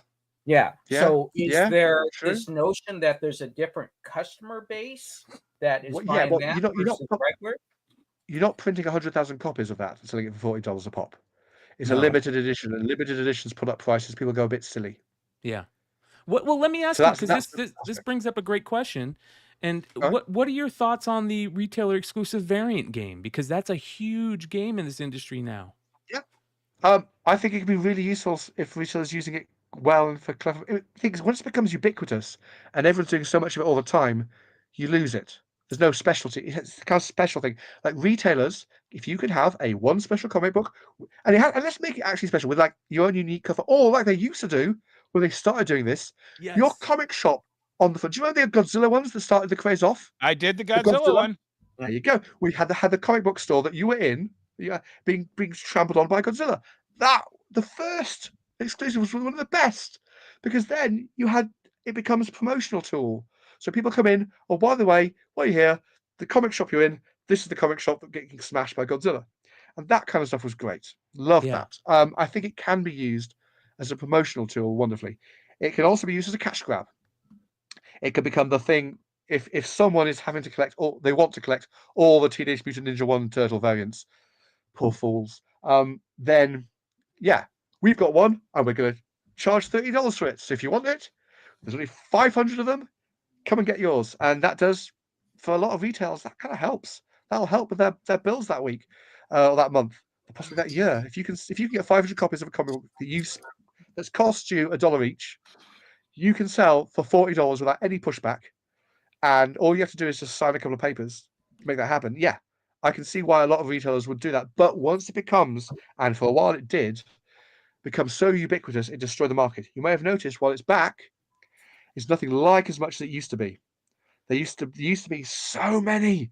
Everything had a retailer exclusive. It's It was because they're ridiculous. all going out of Marvel, business by DC, doing it. Look at Unknown yeah, Comics. they're dozens a month, and it Yeah. was like it's pointless. However, I would say the idea, like if you've got launch book, you're doing like it's a big one, you can probably justify it. It's a good little business model for some retailers. They can make some bank. Collectors who like this kind of thing are served. It could be used as a promotional device for your store to other people. So yeah, I think I quite like the level they're at now, which is they exist, but not too much, Yes. and not enough for an entire company just to exist on the back of selling them. Which for a Yes. while there were some that were just all we do is sell retail exclusive Right, variants. right. That was it. Yes. And they I also like the fact that retailers can swap between them.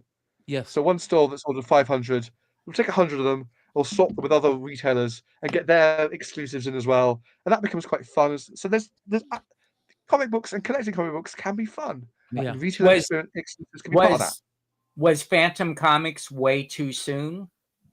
Yeah, yes, exactly. Entire companies built around this. Yes, Yeah. that's this is a fun peripheral thing. Sad Lemon Comics. It's a fun peripheral thing on the side. Once it becomes the focus of everything you do, that's when it's a problem.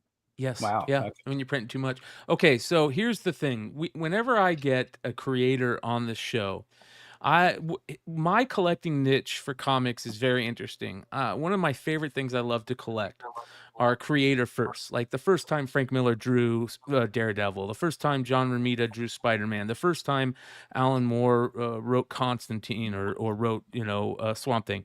And ladies and gentlemen, Rich Johnston is a comic book creator. And when I first heard That's about you. and when I first heard about Rich Johnston, it was due to a comic book that I saw in my local comic shop called For you. CSI Ah, yes, Dying in the gutters. That was great. What a great thing. Hang on, I'm actually to. Can you just hold for a second? Yes, of course. So for those of you Let me see if guys I that can find don't know something. about Keep this, talking. yes. For those of you guys that don't know, I thought you were going to show something else that I think. No, that was exactly what I was going to say. Yeah, there is something he did before this. And there is, and we're going to find out about that. Yeah, we are going to find out. That's why I'm asking this question. And then there was the bigger thing he did after this, which was the parody stuff. Yes, yes. So we're going to give Rich a second, but this is so funny. For those of you guys that don't know, this was a story about somebody killing Rich Johnston. And the biggest TV show at the time was Crime Scene Investigation. It was a monster of a show, multiple spin-offs. We all probably watched it at some point. This was the first one. This was the first show. Yes, the first show, the Las Vegas, were they in Las Vegas, right? Vegas, yeah. And it was a monster, an absolute monster of a show. So this comes out, and it's a story about who killed Rich Johnston. And guess who are the suspects? The suspects are the creators and the people in the comic book industry who have, been on Bleeding Cool before. And here you guys go. You can see this month's suspects: Ed Brubaker, Peter David, Joe Quesada, Greg Rucka, and Mark Silvestri, dying in the gutters, which is a play on one of Rich's early, of course, journalistic endeavors, lying in the gutters, which you can still see. So go ahead, Rich, because this is amazing. Yes, this is the comic book that killed me off. It was great. It was fun. I was killed, and I have the original artwork of my death. I don't know how much you can see there. There we go. Oh There's my me being, gosh, look at that. wow. You can see that. Look That at is Yeah, everybody, amazing. yeah, that. Good. Kids used to love that. yeah. Look, Dad is dying. That was great. Yeah, no, it was fun. They called me up. They said, "We'll pay you $150 to do it." I've got to sign up what the rights. Yeah, fine. Did I get the $150? I did not. Never got paid by that one. But again, I'm happy if people want to talk about me. You know, great. Right. Like I said, if you want to parody me, rip me off, play, it all works for me. So yeah, CSI Dying in the Gutters. Yeah, that was quite a fun one. I didn't know who had killed me. I had to actually read the comic book. I had to go and buy the comic book from a shop to find out who actually killed me in the end. It was great. Yeah. Who did Oh, kill that's you? great. That's I think hilarious. I Well, think it was Greg Rucker. Was it Greg Okay. Rucker or was it Greg Pack? I don't know. It was a Greg. Greg definitely. Rucka was in there. Yes, Greg Rucka, you're 100% right. Greg Rucka was in There we in go. Now, there. what was Yeah. the thing you did before that? Yeah, because Well, I quite a have few it things. real quick. I Quite a have a few things. list, Rich, that I've Go on. been curating. Are you oh, collecting me, Brian? I am collecting you. I have a Yeah. list that I've Alright. been curating over Alright. the years. It's a massive list of Beyond Wednesday's comic book creator firsts, and I'm I not- am I'm nowhere putting there. in. Yeah, I am putting in one right here for Rich Okay. Johnston. So we got to know All right, what well, was your we first better split that ever. up. What was your first ever published work? Well, I mean, it was in school, so I'm not entirely sure that would count. I put out comic book magazines when I was at school, but you're not going to want to know about those, I think. Then I was editor of a political magazine in Newcastle called Number 10. You're not going to want to know about that. Although I was doing cartoons for them, so you know, Oh, I was always drawing cartoons. But properly published in some way that might be distributed by Diamond. That would be a comic called Dirtbag from Twist and Shout Comics, and I think that must have been 94. It feels about 94, 95. So there was a Dirtbags. That's right. Dirtbag issue 1 to 5, and then there was a thing called the X-Files special, which was amazing. It was a parody of the X-Files, Right. and thank God Diamond went and misspelt it in the order form as X-Files special, so it got 30,000 orders, and that was so. And then they had to eat them. Had to eat them all. So that was great, and that paid for So you killed Diamond. That's that paid, Yeah, it paid that's for where going, it it paid for going started. to San Diego. It paid for me to go Yeah. to San Diego about 3 or 4 times. That was great. So there was that. So the X-Flies Bug Hunt, which is a miniseries, which spun off of that. There were 2 X-Flies specials. You're going to get me doing this, and no one really wants this. You're going to have to start going back and looking. But the nice thing about Dirtbag was it was a kind of weird little fun science fiction comedy book. But I had the very bright idea of realizing that I had nothing. I couldn't sell this comic book. I was online, but that was it. I couldn't sell this. And some people had the idea of getting famous cover artists, but I couldn't afford them. So what I did, there we go, Dirtbag issue 1 right there. I went to a comic convention, and if you click on number 1, you'll see the issue 1 cover Right. is by me Yep. and Simon Bisley and Brian Bolland and Dave Sim and David Lloyd. that's amazing. Yeah. That was Look at issue 1. that. Okay, so now I Um, need to know. I gotta and find that a sold Dirtbag. thousands. I got a Dirtbag issue 1. Number I gotta one find. search Issue- on eBay today for comics. Okay. Yep. Issue 2, Yeah. that's the hard one. That's because issue 2 has got art by loads of people. Eddie Campbell, Jeff Smith, Paul Grist, but Gary Erskine, Sean Phillips, Douglas Fegredo, Glenn Dillon, who's no longer with us, but also Mark Buckingham drawing Miracle Man. Wow. And this has become one of the harder Miracle Man things to track down. Wow. And so we pulped 2,000 copies of that in the end because it didn't sell. But now that does sell for $30, $40 on eBay, and I'm really, really annoyed by that now. Because Miracle Man wasn't quite a thing. Now issue 3, that's a bit dodgier. If you want to pull up issue 3, Yeah, I'm because pulling it up right again, now. more cover. Again, this is me just going around comic conventions saying, "Will you I draw my love it. cover?" Will you I love it. Yeah, that's drawn by Brian Talbot and Neil Gaiman. So Oh. I did. Thankfully, a few years ago, I auctioned that for charity, and thankfully, it was a few years ago. So That's so that's cool. all fine now. And I love you bring up the Miracle Yeah, Man little less stuff. cool now. Little less cool now. But I don't have the artwork anyway. Someone else has the artwork now. But Well, this is a way for me to get orders from retailers because it was a really terrible little self-published comic book. It was not very good or anything like that, but I managed to get retailers to order it because of the covers. So what has changed? And they were free covers. People did that for free. I literally kind of went around conventions saying, "Can you draw on Yeah, this Bristol yeah, board? yeah. Anything you want, as long as you own it." And you went, "Yeah, yeah." So quite Can good. you talk about this? Is very interesting that we're talking about this because we talked about a lot of negatives, some positives, but the back end of the comic book industry and the friendships that you create. Can you talk about that? What do you How mean? how Relationships, how important are you they? have Yeah. yeah, the friendships that we have, the after parties at conventions, Neil Gaiman doing a cover for you. Can you talk about those relationships? Oh, wait, that was a long time ago. But this was early 90s. That was literally me as a little spud little 20-year-old going around conventions in the UK just saying, "Can you help me? Can you do this?" And once one Eddie Campbell just grabbed it and said, "Yes, what a great idea!" And then he gets all the Vertigo people to start drawing it and things. So I owe him a lot. But that was because that's conventions. You could just walk up to people and ask people things. That's one of the great things about them. You could just, Artist Alley, especially back in the day, it was so much more accessible. You just go up to someone, ask someone if they like the idea. It happens.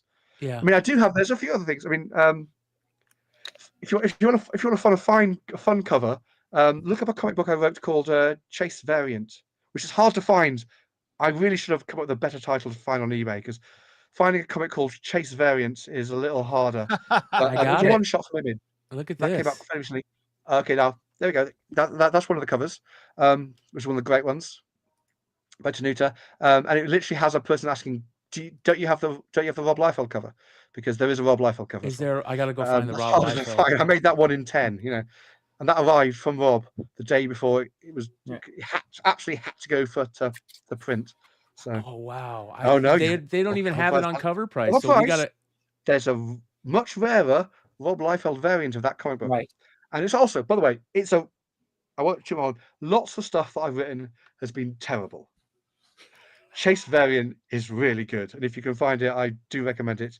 It's about a a six-limbed assassin who realized she's actually part of a game, a card game that's being played by people, and that's the only way her life can make sense. But all the different things she's being confronted with is a role. She's part of a role-playing game, and she really doesn't like it. Wow, And it's worth finding if you can.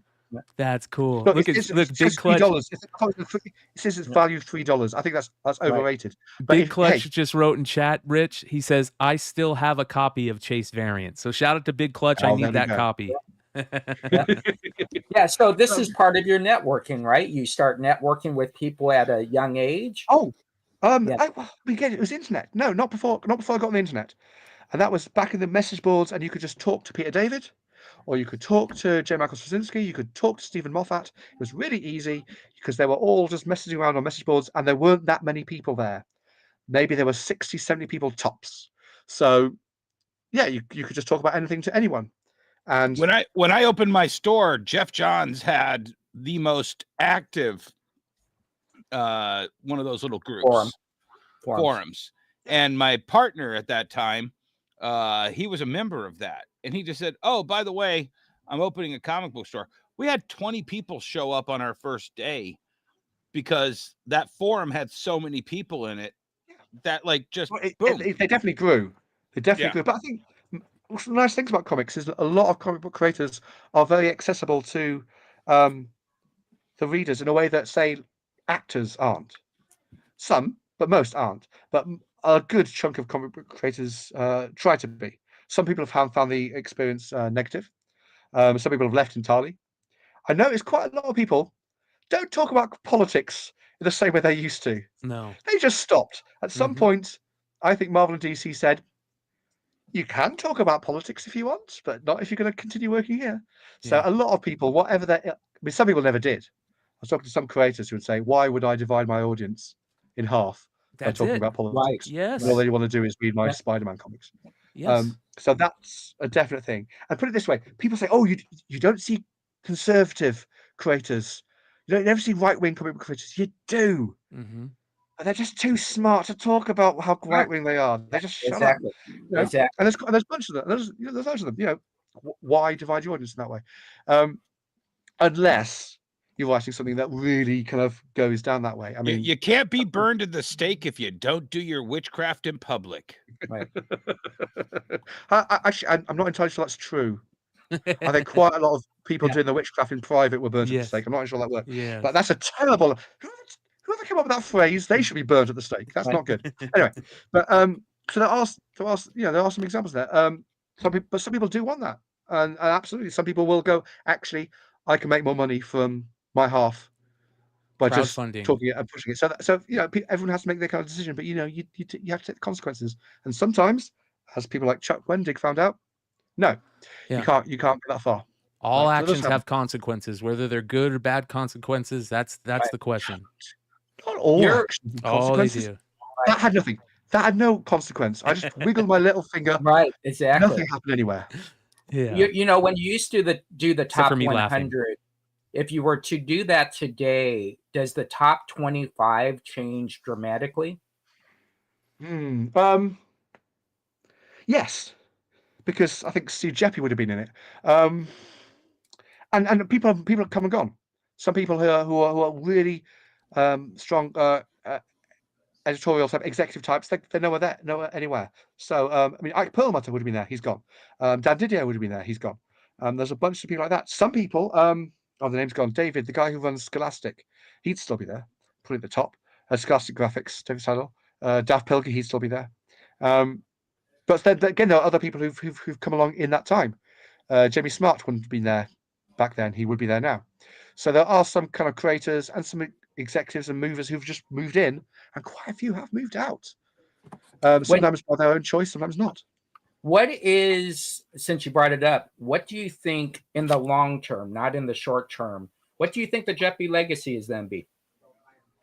In long term. Legacy. Well, I mean, there was I don't want to say things that will get Dennis angry. There was a stability that he brought to comic books that added them a kind of respectability as comic books as a business existing within a city. It's not the comic book was no longer the head shop. And I think you could look at maybe that being his legacy, is that it added some respectability and longevity to the existence of a comic book. You got chains that could exist. The comic book shops didn't turn up for 6 months and then collapse. It wasn't just being run by college kids in the holidays, that kind of thing. So you got that's more to do with the rise of the market, rise of the direct market. But definitely, I think that's Steve Jeppy's influence is maybe a respectability to the comic shop as a profession. So they don't all look like the comic shop from Big Bang Theory, or some of them look more like the second comic shop from Big Bang Theory. There's more of a this is a place to do business. See, I don't think I disagree with that, Rich, because I remember hearing one of the reps for Marvel or DC, one of the retailer reps, was like talking to all of these retailers at that point, it was 2000, is like herding 2,000 cats. And I don't think you can even attempt to herd 2,000 cats without having all the comic books all those cats under one roof. You know what I'm saying? Maybe that's true. So yeah, I think Steve will be remembered for having the first person to say, "Hey, let's try to get all of this stuff under one roof so we can just have one thing." I would also like to point out he is still alive. This isn't an obituary. Just having a bit of obituary, like okay, yeah, we're talking about legacy. I want to know what he's going to do next, because I don't think he's finished. Yeah. He'll do something more. I hope he opens a comic book store and just hangs out in it. That would be great. That would be awesome. Yeah. That would be good. Yeah. Steve is, if you never met Steve, he's always talking comics before. Yep. I mean, you'll go in there thinking you're talking business, and then you'll be talking about a collection you buy in 1977, right? I was talking to his son. Mostly comics. I was talking to his son, Josh, last week, and Josh was like, "Hey, I watched one of your videos. You know, my dad basically described your new concept store in an address to the industry. Like, hey, you guys cannot get away from having the back issues."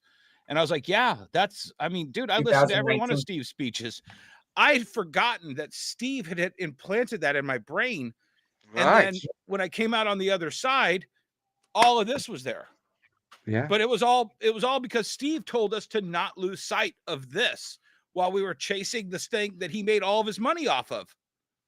And I have to think about this. I also want to ask you guys, are you planning on taking advantage of whatever fire sale happens in those warehouses? I think it's already we, happening, or isn't it? are we? Yeah. Are you Are we? already? Because I did notice quite a lot of those image variants that were meant to be so Yeah. rare. And No, I'm one- not 50, taking advantage 100s. of those because I think there's going to be unless you can buy it all. If you allow certain retailers to buy Yeah. $10 one in hundreds and one Yeah, in a and they did. thousands, They let all they're going to retailers try do to that. get $20 because they're dumb shits. Yep. Jesse and I want to buy the palette of all Yep. of them I want so it that all. we control the price What and we set inquiries? the price.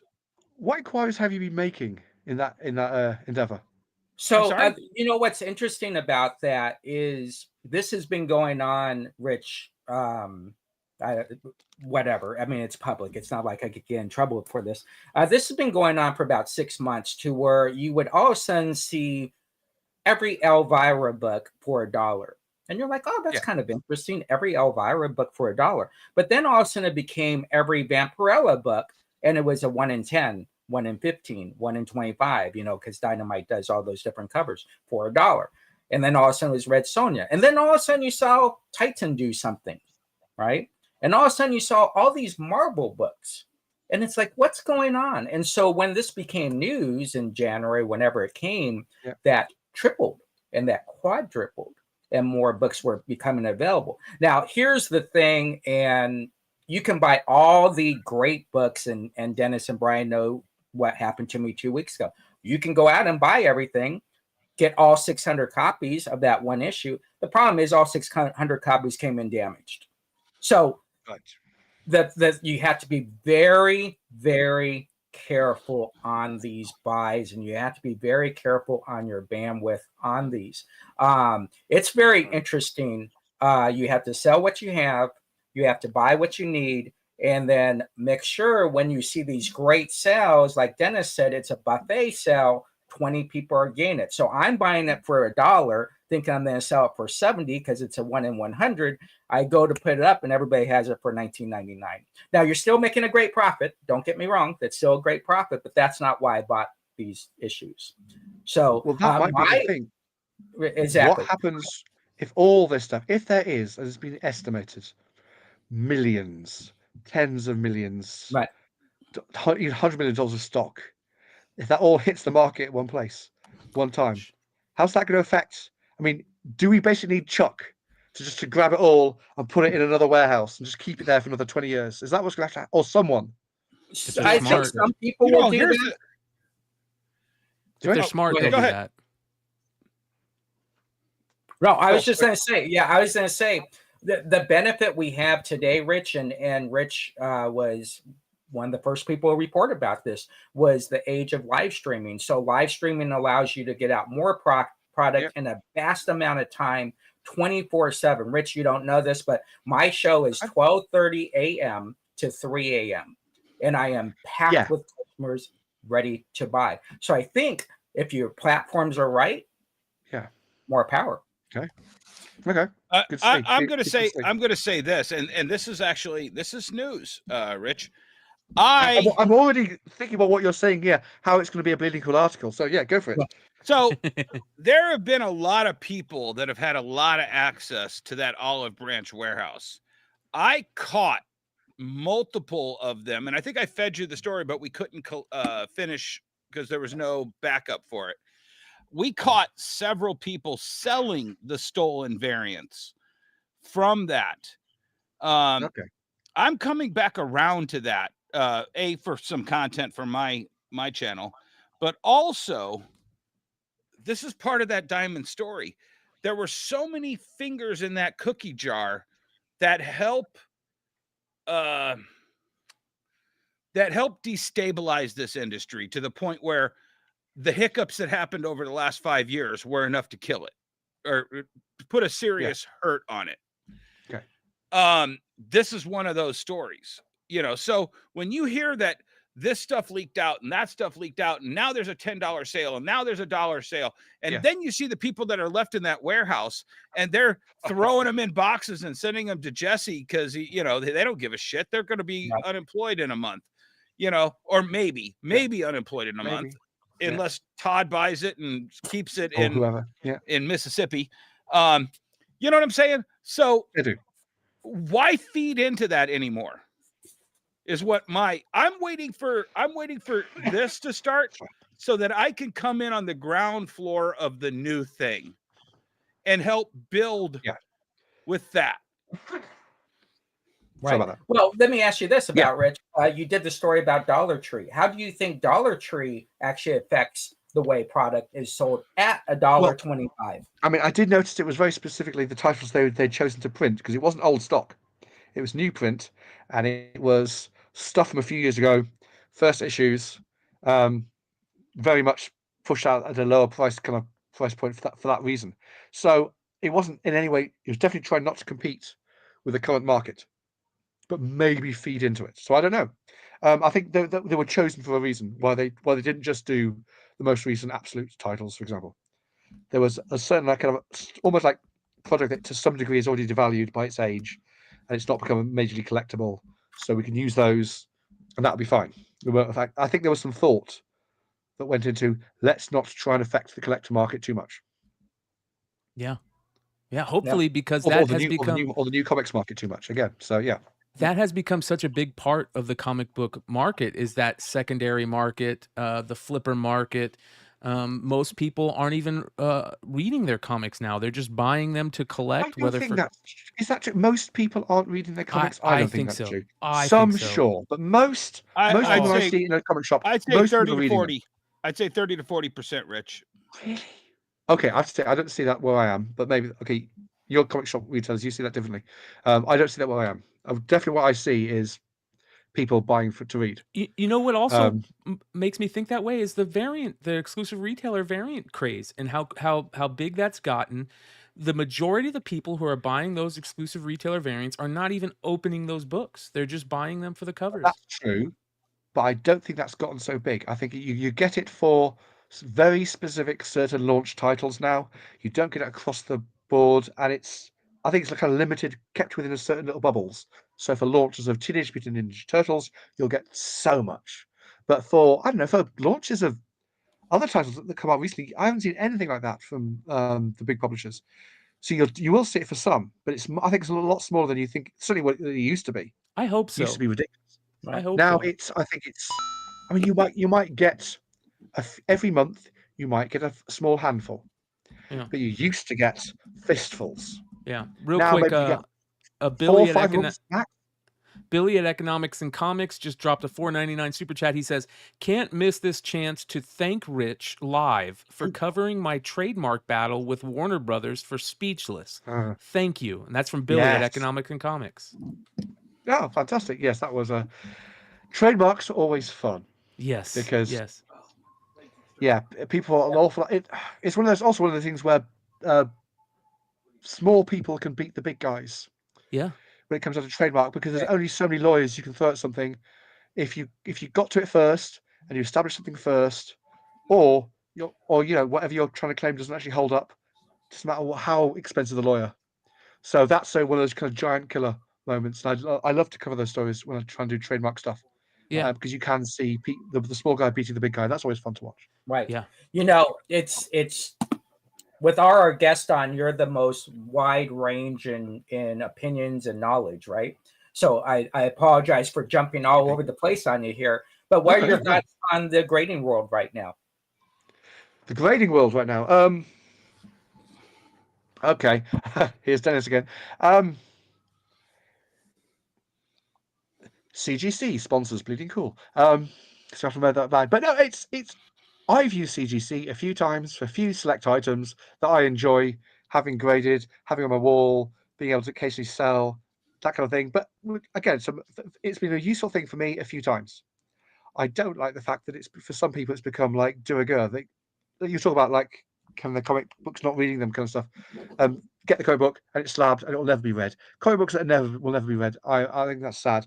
I do quite like the idea of of grading companies, whatever the grading company is, as being a way for people to sell comics remotely and know that they're getting it in a certain grade that it has to be. It means the grade has to be accurate and people have to be able to be confident in that grade. I know that's issues for people as well. What it's done is it's brought legitimacy just as bit as Jeppy did to the comic book store, it's brought some kind of legitimacy to comic book traders because it's less easy to be a fly-by-night scammer when you've actually got graded comics and you can send them to the post and they came in the. So there's an idea that I've got a confidence. That means anyone selling comics, if they're graded, they can take on that confidence. And it doesn't matter how big you are, how small you are. If people believe the grade, if the company that's grading is believed to be respectable enough, and you can put your faith in them, then you can transfer that faith and put it into the seller. And I think that is very, very handy, very useful. What it does, of course, it inflates prices, sometimes to insane degrees, and that I find a lot harder to justify. But then saying that, I've sold some comics at vastly inflated prices because they were graded. So at that moment, it was very useful indeed. Thank you very much. Yeah. And then you hear those, you got those stories, which are such a big deal when the grading companies are caught, or there's issues where the grade isn't what they say they are, and that's a big deal because of what you just said. As angry as the sellers and the buyers might be when that kind of thing happens, the graders are even angrier because it's their entire reputation is based on this. Yes. So imagine the fury within those companies when those kind of stories come out. It's greater than anything that we can imagine. Yeah. It's those kind of things that do happen. Have you ever? But Rich, can I ask you a question? I mean, it's kind of a controversial question. Yeah. Go on. If you've got that banner headline that says CGC. Yeah. And your parent company, Avatar, has taken that check and cashed it. Where do you fall in line with, hey, I've got to cover this story about Swapgate. I've got to cover this story about Bananagate. I'll write stuff. Some stuff gets published, some stuff doesn't, but that's true about everything. About that specifically, I think we've run stuff. Yeah. The one thing the best thing it gives me is that I know the person to contact for a quote. I might not always get a quote, but at least they'll, I've got a direct line to someone who might actually reply to me. I write lots of stuff. Some stuff gets online, some stuff doesn't for lots of reasons. I sometimes don't get told about it. I don't think that affected this one, but I'm sure it might in the future.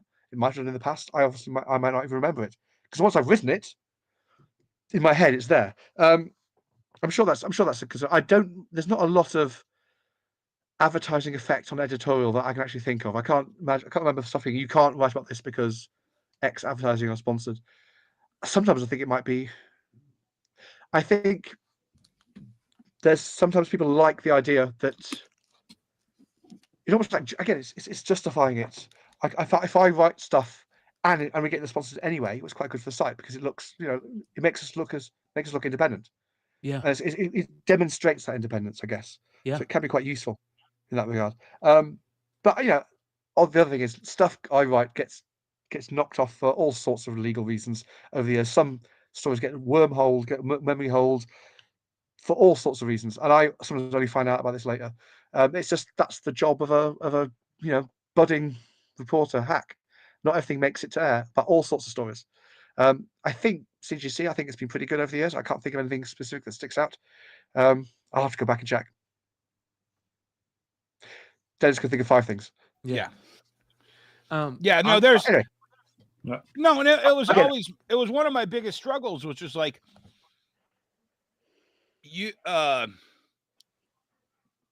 I was seeing all these things happen with CGC, and I would see for every good, like decent story that you guys ran, Jim Starlin says I won't use CGC anymore. Great. CGC has flawed cases that are causing books to get damaged. Nothing. You know what I'm saying? It was just like there was a give and take. Probably. I can't give you chapter and verse on those. I'm sure some stuff I've read didn't get through for whatever reason, but that's true of so many stories. Oh yeah, so many different things over the years, and that's just the job of a reporter. And a lot of stuff there's legal issues. I know that to my cost. Being so. Let me ask you one final question though, Rich. That was what the thing I wanted to ask you the most of. The comic book industry is at one point it was a $600 to $800 million, the American comic industry. I think it's a lot bigger than that now. Yeah. No, I know because you got Dogman and all that stuff over here, but the diamond part of the comic industry was 600 to 800 million. It's a lot smaller. Well, that's definitely a lot smaller. The diamond part is definitely a lot smaller now. Comicbook.com had giant click-throughs. Yeah, it's great URL to have. I'd have loved that URL. Right. I would love to have the website comicbook.com. Yeah. And how is, in my opinion, the #1 reporter of the comic book industry not wealthy beyond his imagination? Oh, it's comics. No, I'm not. Oh, it'll be nice. No, it's. I mean, you understand the question, right? Because reporters aren't. Yes, Genuinely, you got it. No. Aren't rich. No, You're but right. you look at. I agree with that. You look I mean, at. I don't You own look my- at the I don't regular own- industry.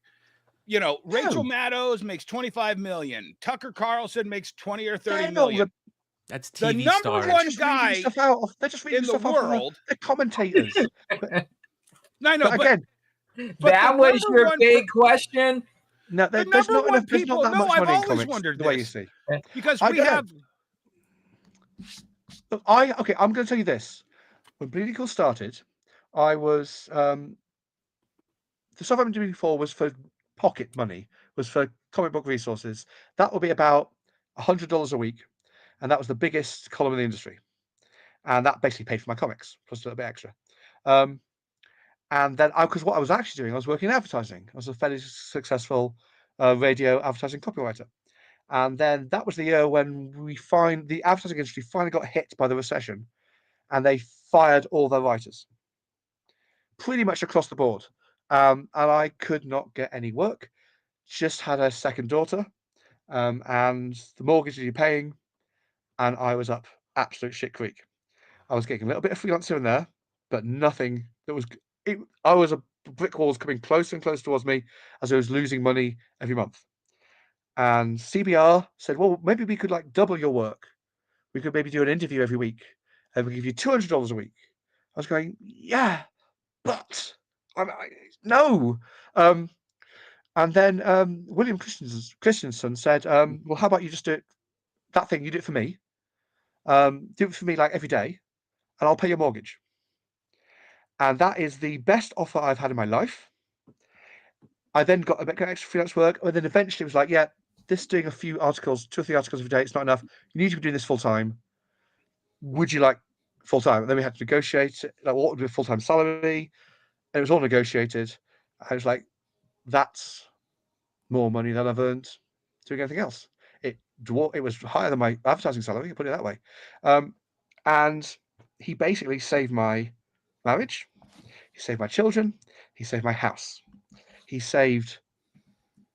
I was very depressed at the time. He could have saved a lot more about me. Yeah. So I have so much loyalty and love to William Christensen and Mark Seifert at Bleeding Cool and Avatar Press.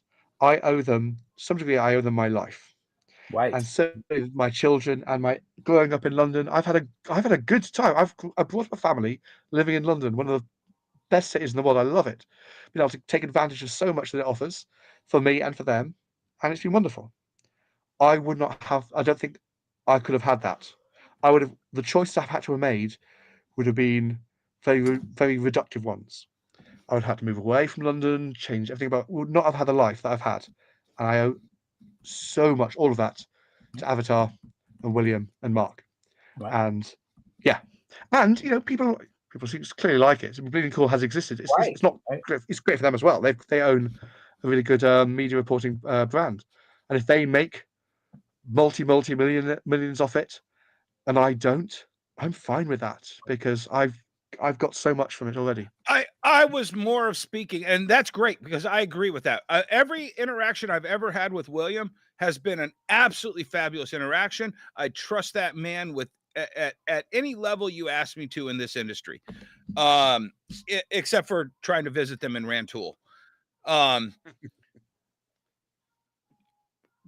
hasn't somebody grabbed? What I'm saying is you are such a huge talent in this industry. Why hasn't somebody said, "Hey, I know you guys respect and you love and respect William. We're going to 10x what they pay you to make richjohnston.com."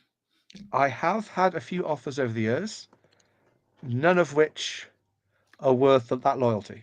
Wow, That's That's what it important. showed me. That's Okay. the That's a relationship great stuff. question. Yeah. Yeah, Yeah. Rich, Great that's question.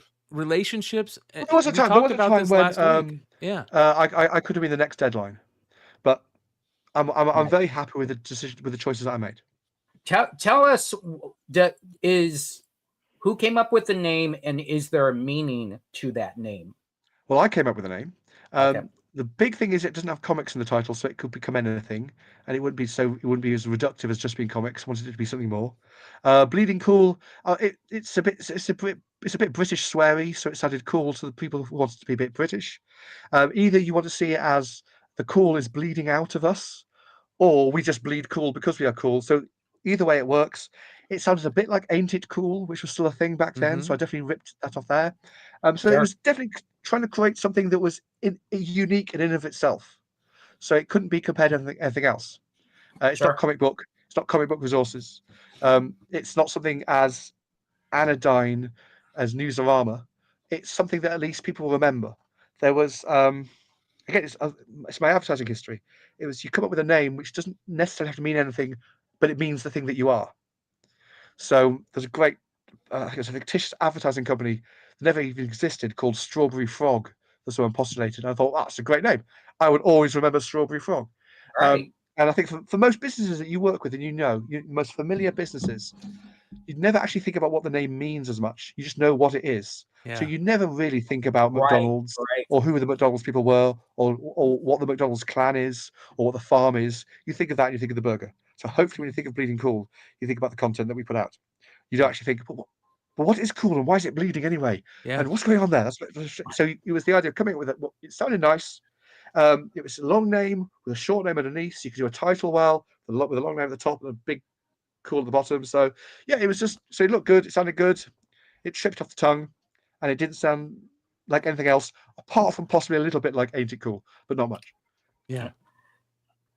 I was on a show last night, and the creator was talking about if you want to be successful, never read the comments. Does Rich read the comments? Very, very rarely. It will drive. If I do, that's me done for the day. Because often when I read them, they're fine, they're lovely. It's just I can't.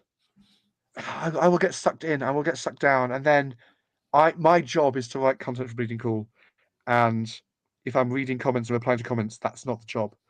And so I have to do that on my own time, and on my own time, I've got kids and other stuff going on, and occasionally I like to watch a little bit of television, or read a comic book.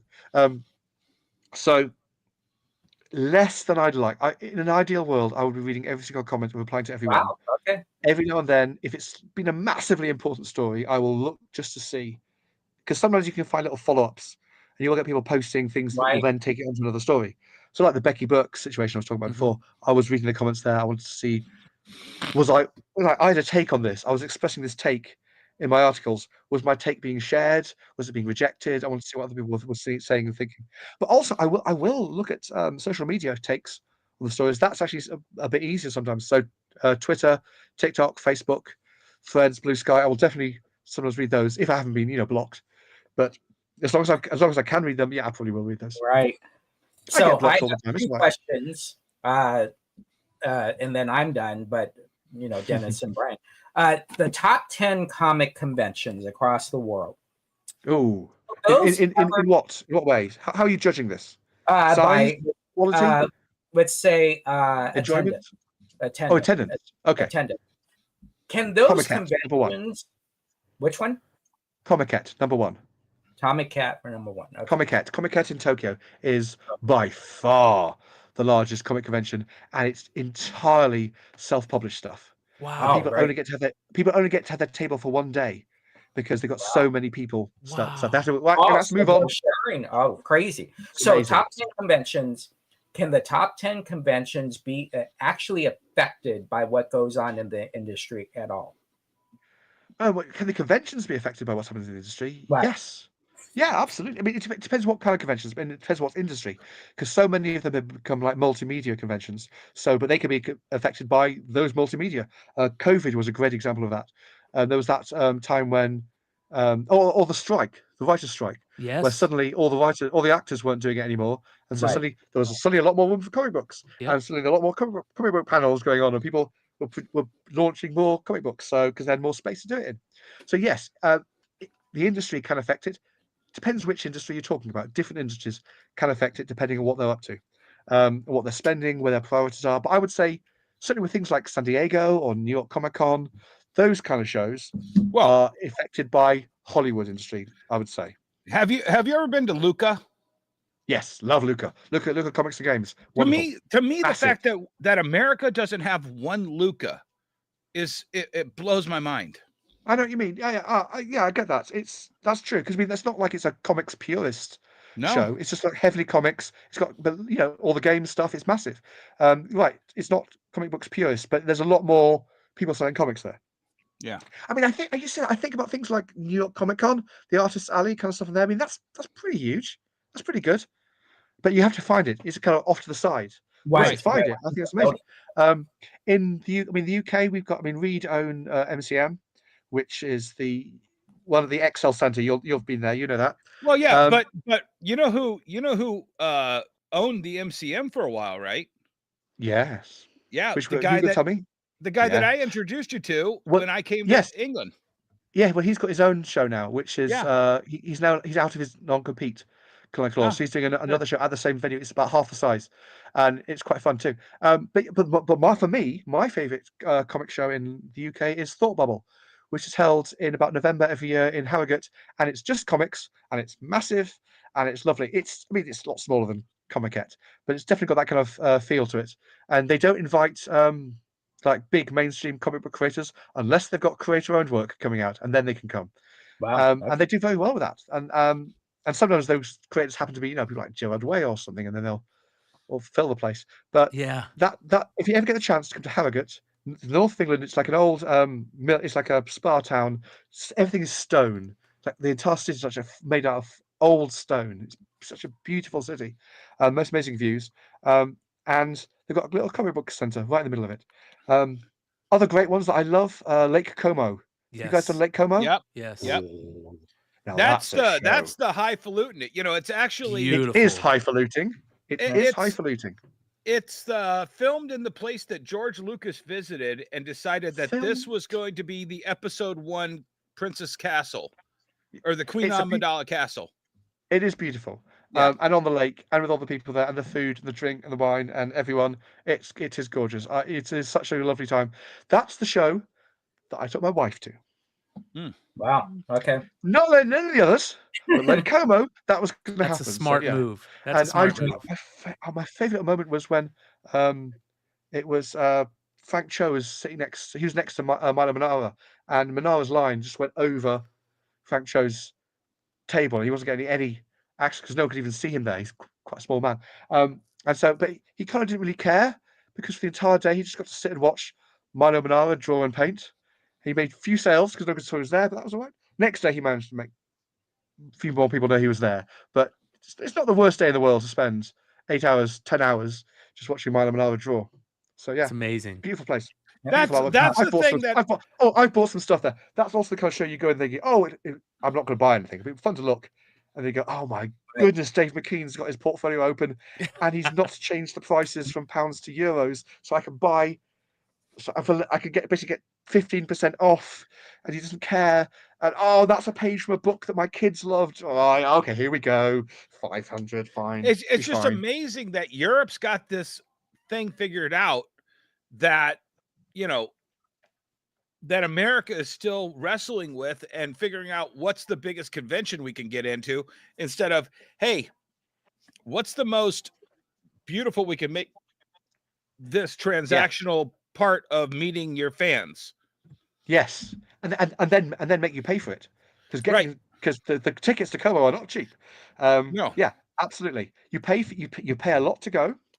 You have a great time, and because you pay a lot to go, it's not full of looky-lees. We just have that OAX. Yeah. Is there any other things like that, Brian? The OAX that was down in Florida? Yeah, the CollectorCon.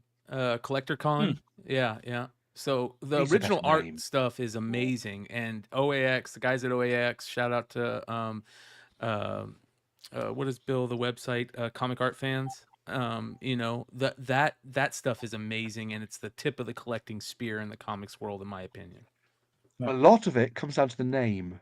As an advertising guy, I'm so invested in a good name for a show, and Collecticon is a terrible name for a show. Yeah. Whereas, however, the Lake Como Comic Art Festival, or another good example in here, The Lakes. There's a great show here called The Lakes. Wouldn't you like to go to a show called The The Lakes? Lakes, yes. That sounds great. Again, I like Thought Bubble. It's nice. I don't want to go to a show that's initials. I don't want to go to a show that's just SDCC. its initials, Yes. or sounds like a Transformer. Unless it's a Transformer show, then that's fine. But come up with some better names. I mean, Right. you know, last publisher standing. Is it just a matter of time? Your opinion on where Dynamite is right now? Right. Okay. Dynamite is in one of the toughest positions because they are owed so much by Diamond. But Nicky has always invested more than anybody else in Jeppy. And he is a man who stands by loyalty, almost more than anybody else I know. So he has to his employees, to his people he works with. He's incredibly loyal. He is in a really tough place. I don't know where he's going to go. I think he might. I mean, the thing is you saw that you saw that extra debit that came out that Diamond somehow had a loan for $400,000 somewhere. Yes, I did. I reported on that. Yes, and I think that puts Nicky in a worse spot because he's got to build this up and build this up so that they counteract, and then he has to operate on zero money after that's done. I haven't talked to him very recently. I think he's just going to rough it out and see where everything is, where it lands. Because the other thing is, he is the publisher that Luna and PRH, probably the highest that PRH will go. That's it. They've gone for Boom. Dynamite is right there. So that's it. No one else is going to get in apart from Dynamite. And so his Dynamite could get in. model. And I said this: his business model of 26 different variants for every PRH and Luna can't deal with that. And Luna will not deal with that. No. And PRH wouldn't know where to begin. I mean, it's bad enough what they have at the moment. I would say something I actually have noticed. I don't know if you noticed as well. There's been not a big, but a slight reduction in variant covers for Marvel and Image and definitely IDL of late. Not a big one, but they're just not doing the huge amounts for everything they used to do. And I think that's PRH. They're just putting their thumb on the scale a little bit. And yes, so Dynamite will have an issue there. But there are other ways of doing business. They could find a different way. If they are totally dependent on those variants, that's when maybe they go direct to customer or go direct to retailer over certain things. I don't know, but just for very specific retailers who buy a lot of them, because it's a specialist retailer who wants every single issue of Deja Thoris 7. They're there, but it's a very specialist, and you could probably just call them up call all 5 of them up and ask how many they want. You could probably do that. So Dynamite do have. I mean, they've got a lot of. That's the other thing. He's got a lot of property. He owns a lot of IP. He's got a lot of stock, and they think they are owed a lot, and that's going to be a hell of a hit to take if they take that hit. But they're still with us. They haven't gone bust. They haven't filed for bankruptcy. They haven't got that money coming, and that money hasn't come in. They haven't filed for bankruptcy yet. I'd like to hope and think that Nicky will stay in the game, just take the massive hit, and if it's too much of a hit, that the people who are loyal to him will help rally round and help him as well. I reckon that if we had to, as an industry, we could get him $1 million. Yes. Yeah. And maybe that's the kind of thing he might need. We'll see. Well, I think the relationship we could pay the Diamond loan. But that's what industry. I was talking about earlier when I got really animated. Jim Lee came out of the woodwork to draw 52 sketches to help save comic book stores during COVID. Yeah. You know, we have kind of thing. We have all these means, but we're not singling out, hey, we could fix this and we need to fix this and we need to keep this going. Let's see when those kind of things emerge. A specific thing. So you're right, comic book stores. Yes. Comic book publishers, yes. And they do come up, and people do help. I do get to see things. I think there will be a lot of love for Dynamite if he ever went into that route. What's going Maybe on with Peter David right now? Well, hospital. He's been in hospital for a very long time. He's it's horrific. He's burnt through his insurance. He's burnt through his Medicaid. He's burnt. I mean, and let's be honestly, publishers have stepped up. DC and Marvel have done stuff to help him. It's just medical care costs an awful lot in the United States of America, and when you're in there for years, it costs even more. And I mean, look, I have had to, I've realized if I was in the situation that Peter David's in, I would not have had to ask anybody for anything. Not for money, at least. Stuff for my family, maybe, sure, or things like that. I don't know, but not that. So, the problem isn't with Peter David. The problem isn't with Marvel or DC. Even the problem's with America. Yes. Yeah. Yep. And we see this with a lot of Yeah. creators, which is very sad. It's very sad. And again, It's only a thing for America, by the way. You don't see GoFundMe's for medical care for anywhere else around the world. oh, Even wow. poorer countries, you don't see these things. And you get comic book creators from all over the world now, but you don't see it happening because they've got such a different system, or something where you won't lose your house, something where you won't be just charged millions and millions and millions for things that shouldn't cost that. So, I mean, that's the insurance system. That's so many things. I know it's hard to believe, but when I was 32, I got wasted in Hamburg, Germany, and smashed through a giant display case of hand-cut Hamburg crystal. And the next morning, I went to an emergency room in Hamburg. I saw 3 actual doctor specialists, like not nurses, actual doctors. They did, I think, 4 different tests. They did a thing that went around my head. They did a MRI of my body. I was in and out of that in an hour, and they sent me the bill, and it was $500. There you go. Even when you have to pay. Yeah, Yeah. exactly. Because that's how much it actually costs. Right. And then meanwhile, they're not making money off that. If I even go to the hospital in America, it's $500 to park your car. As far as I'm aware, the system that's been set up between hospitals and the insurance companies, where it's in the hospital's own interests to inflate the costs, so the insurance customers can then get them down. All this kind of stuff. You know this far more than I do. Yeah. This is where we are now, but this is where Peter David is. And like I said, I put some suggestions people could do.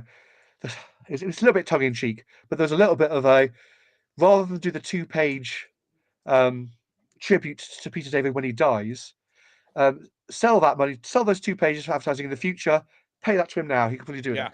Absolutely.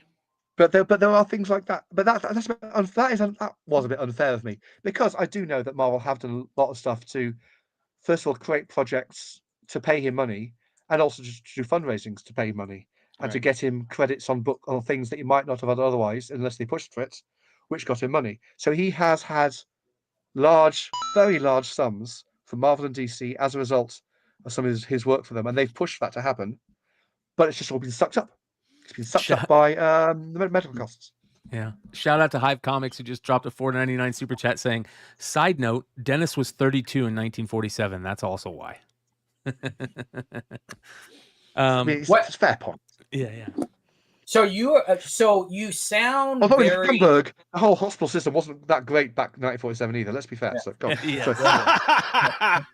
So you sound very excited about the future of comics. You sound very positive about it. Yes. Yeah. I always that. Yes. Okay. First of all, comics are great.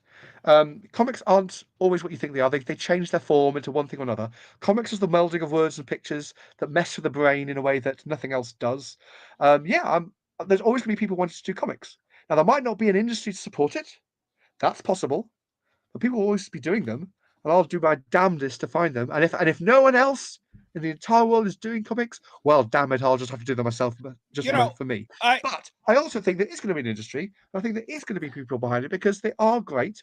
And people always do find a way to gravitate to them. Because as we're finding now, here's the other thing.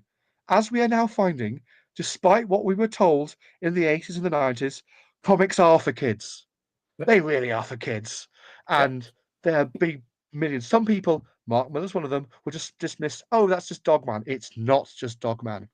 I was doing the number crunching on this.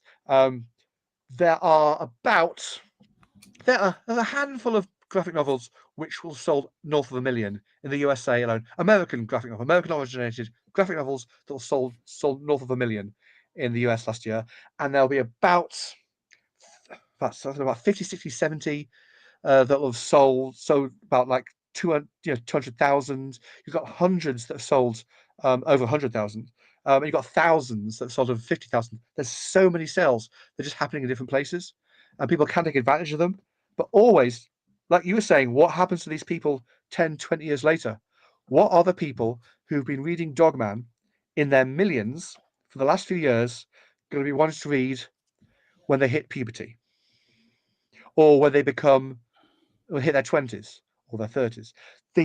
We have never been in a more positive space to grow comics in America. And by the way, I'm talking about not even mentioning manga here, which is a whole other thing and is amazing, but just purely for American originated, non-manga styled comic books, the market has never been bigger. Well, maybe back in the 30s, thought as though those golden age things, maybe when all the soldiers were buying stuff, maybe then you had a war on and you didn't have Netflix or television. So right now, I think it's in the. And people say, what about the 90s? But again, the 90s was when people were buying the comics, but they weren't reading them. They really weren't. Right. Now that's the thing about things like The Investigators or Renard Helgemeer's books or the Wings of Fire books or Dogman or whatever, is that they're being bought one cover per copy, and they're being read and reread and then shared with brothers and sisters and then shared with friends and traded, just like comic books used to be in the schoolyard. Yeah, but see, I'm about to go to Japan. The first time I went to Japan was 1997, and Totally different story. Wonderful. When you go over there, the manga is actually like a magazine that's published once a week, once a day. A new manga comes out. It's like Shonen Weekly Jump, that kind of thing. Yeah. And there's loads of them. There's loads of them. Yeah. You sit there and you ride on any subway in Japan, you're going to find 5 or 6 of those weekly magazines thrown in the garbage. Yeah. Because Absolutely. it's consumed, it's wrapped up, put in your back pocket, and thrown away in the closest dumpster. Vending machines in the subways, you'll see. Yeah. And so I'm going back with my kids in 2 weeks, or no, 4 weeks. And it's going to be I get to watch Japan through their eyes now, because they've grown up through anime and manga. And they don't have any interest in this, but they love anime and manga. Yeah. Well, it's like oxygen. Yeah. In Tokyo, it's like breathing the air. Yes. Yeah. Yeah. That's. They might get bored by it. I can't wait to hear more stories from Star Wars Celebration when you go out there, Dennis. It's going to be amazing. So I'm very jealous of you in that. Well, actually, what we hear, I just actually want to point out they did actually announce what will be the best-selling comic book of the year this week, which is Asterix in Portugal. Oh, I saw that. Yes. Yeah. That's got a 5 million print run in French alone. You know what I mean? It's like that's going everywhere. Yep. So, 5 million in France and 10 in America. Yes. No, 2 in America. 2 in America. But you get another 3 in Britain. You get another 3 in Germany. You get another 2 in Italy. And Japan and China. Oh, you may find quite a bit of Asterix in Japan because it's exotic. Oh, yeah. Got to remember. Yeah. So that's one of those books that will sell. You know what? Like and there's a big market for it in Italy too, because I used to have an Italy. They used to have toys and models over in Italy for Asterix. Yeah. Yeah. Well, I always like to find the things that you don't expect to be big hits around the world in certain countries, and you go, "Oh, that explains some of the tourism." It's like things like Paddington or Sherlock Holmes in China. I mean, I expected Harry Potter. I didn't expect Paddington. But here's the thing: it's crazy. That to me seems like, and I don't know if you know what this is, but I'm sure Jesse and Brian know. BC here in America, the caveman. I'm aware of it. It's not big here, but it's dead here. It's been dead for 30 years. But to me, Asterix always kind of seemed like France's is it Belgium? It's France, but Belgium. There's a bit of crossover. Right. So But yeah, it always seemed like that could have Franco-Belgian. been ours. We could have had that with BC over here, but people just didn't give a shit. Well, I mean, Asterix had more ambition than BC. I know BC. I've read BC. Asterix had more ambition. Okay. It was telling proper big stories for kids, and it was introducing them to the world, not just in like little small strips kind of stuff. I mean, that's how it was originally done. It was serialized, but like half-page strips kind of thing. Right. But it was like proper ongoing, complex, and it did the great trick of knowing what the kids like and knowing what the adults like, and it caricatured politicians and people in So the media, Simpsons. and made them characters in Asterix, and made lots of complicated jokes about the Latin language and history that the adults would get, and then would have lots of people just beating up Romans for each other, hitting for all the kids to read as well. So it was really bad puns as well. It's a very clever mix of stuff for the adults and stuff for the kids. And because it was history, it was fine for the kids to read because the adults approved. I don't know. There's a British television show, and I don't know if it made its way to much to the US, called Horrible Histories, which was a British kids Love it. British kids show. It's worth finding, especially the songs. But Yeah. they basically did world history through a series of sketches, as if it was like Monty Python-esque stuff. They had like a set troupe of comedy creators, and they would tell the stories of the world as if it was but picking up the most horrible stuff, the stuff that kids really love. You know, the really gross stuff about what was being used by effluent, who was chopping off whose heads, who died in the most disgusting fashion. And if you get a chance to do any searches for horrible histories, the people who'd made that show then went on to make another show called Ghosts, which had now it's the British version of Ghosts, the original one. That was originally Horrible Histories, but it was like as a sitcom. And my son and I are watching Ghosts right now, the American version. If you can find the British version, because it's much more Python-esque.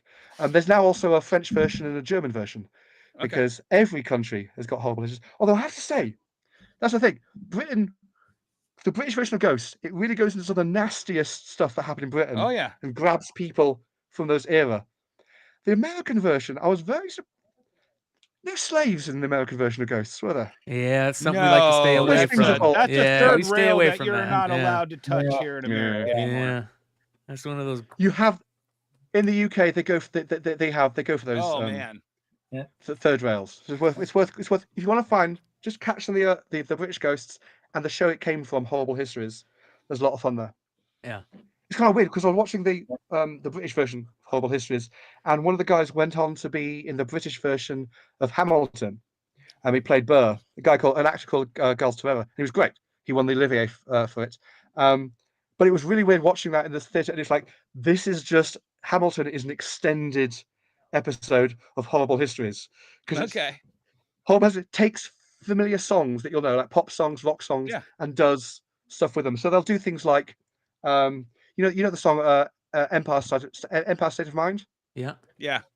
New York State of Mind. New York State of Mind. New York State of Mind. Well, they do that as the song for the Founding Fathers. You get the Founding Fathers story.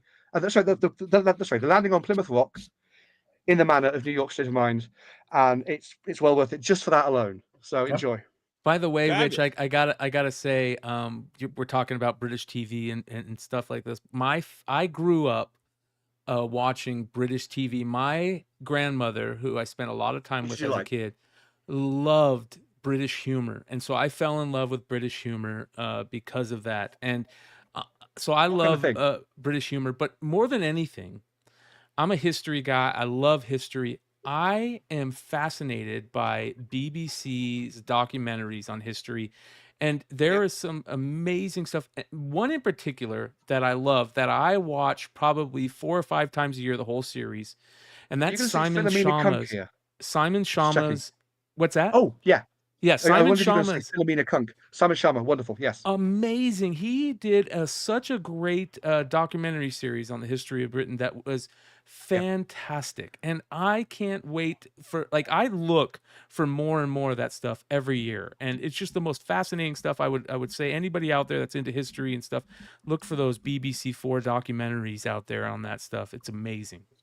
Can I give you a recommendation for something Please. along those lines? Please. Sitcom. Have you seen Upstart Crow? I've heard of it. I haven't seen it though. written by Ben Elton, the guy who wrote Blackadder. It's Yes. the family life and work life. It's William Shakespeare trying to balance family life in Stratford and work life in London. Yes. And it's got Harry Enfield in it, David Mitchell. Some people ended up in Game of Thrones. Find it. If you haven't seen it, you will love it. Written by, again, Ben Elton, who wrote Blackadder and The Young I Ones. love So Blackadder. it's Yes. waiting there for you. And the other thing is, I am absolutely fascinated. One of the most fascinating things to me about history is the story of William Shakespeare and if he really wrote them, and that is the most amazing stuff. There's at least one episode of Upstart Crow where they go into that because one of the actors decides that William Shakespeare didn't write the plays. It's like, but you've watched me write them. Yeah, but did you really? I'm sure a posh boy must have written it. Yeah, I You don't know, think and you're educated enough to have written. I definitely wrote them. Did you really? It's Rich hilarious. Find it. Rich You took should. me to the Globe Theater too. Oh, I amazing. did. Yes. Yeah. That was fun. I took Joe Quesada there as well, just the other week. Yes, that's right. We went to the Globe. Oh, Rich, you dropped this name. Oh, hold on. Thank you. Well, Yes, it's just right there. So why not? Yeah. Yeah. 'Cause we were at Borough Market, so it's just next door to it. Yeah. Yep. what an amazing place. I would love to You at love some Bar- point get out there, man. If you ever get the chance, actually I forgot to tell you this at the time. Dennis, have you ever watched the first Bridget Jones Diary movie? The first what? Bridget Jones. Bridget Jones Diary. No. Did you ever see it? No. Right. Do it because she basically lives in Borough Market, and you'll recognise all the bits around. I just thought I'd mention it. Fabulous. That's cool. That's cool. So I'm all full right. of this stuff. This is my problem. Jesse, I was just officially diagnosed ADHD just a couple of weeks ago. So I could have told you that. I could have told you that 15 years ago. I just have one Everyone more knows. question. Jesse, Dennis, do you have any more? Do you guys have any more? Yeah, No, I'm I good. just want to say, Rich, thank you for investing in this young man with a comic book store that no one knew 16 years ago. Allowing me to be on your platform has Pleasure. always been an honor. And we got a the long both of you gave such knowledgeable, wonderful points of view. Is informed points of view, and that's something I've always valued. I mean, we have some people do that on the site now. It's very much, it's like there's only so much I know. There's only so much experience I can have. I need people from the shop floor of comic book stores to tell me how things are going. Now, sometimes they don't want to be known, but someone like Rod Lamberti, his stuff he does for Bleeding Cool, I value so much because it's a perspective that I will not always see. And it is his only perspective. And I know the readers love his work as well. I don't know if you've ever read any of Rod's stuff, but it comes absolutely from the heart of a retailer trying desperately to grow his business in the face of unsurmountable odds. And it's a human struggle story. But he's doing well. And I'm glad that I can give him that platform on Bleeding Cool to do so. Amen. My last thing, Rich, do we want to tell the world the Batmobile story? No. Okay. I love it. I love Got it. some Keep mystery. guessing. Gotta keep some mystery. Keeping There guessing. you go. Rich, And I just want to say the same thing. Thank you for listening to me and basically making my voice amplified to an industry that at a certain point, the industry didn't know who I was. And at the next point in time after, I was literally the most hated guy in the comic retailer community. Thank you for leaking me some of those retailer presentation images. They were really, really useful. Rich, I come from a corporate America background like Jesse does. I worked 15 years in I can space tell and by the defense. hair. Yeah. Yes. 15 years in space and defense, and I just got tired of working in corporate America, the corporate structure, and so I decided I was going to take. When the pandemic hit in 2020, I decided I'm going to change up things. And over the last 4 years, 5 years now, I've been trying to build this content creation world. And one of the reason why that I talked to you, brought you on as being the OG in this, and comics reporting and this stuff is because it's something that I really want to do. And the reason why I love doing it is because, one, I get to talk about comic books and I get to talk with people who are like-minded and enjoy comic books, and it's fun still. But there's a lot of us out there who are trying to make a go of this, like you talked about you were with William Christensen and coming to you and, trying to just pay their mortgage doing this. Do you have any suggestions for people like me who want to try and make a living at this, being a so-called comics reporter or content creator in the comics world? It's hard. I mean, I lucked out getting a sugar daddy in William. If I was doing it now without any of that kind of backing, I would be using every medium like you are. I would find ways to monetize. I would look to people to sponsor me. I would that would basically, I almost have to hire someone else to do that job, but going out to find someone to sponsor, because that's, you need to be paid for what you're doing. Yeah. Do it for free for as long as you can, but make yourself indispensable. And that basically means having a voice. Like you're saying, having your own voice is really important, and being seen as being independent is really important. So people will believe, or have a reason to believe, what you're saying.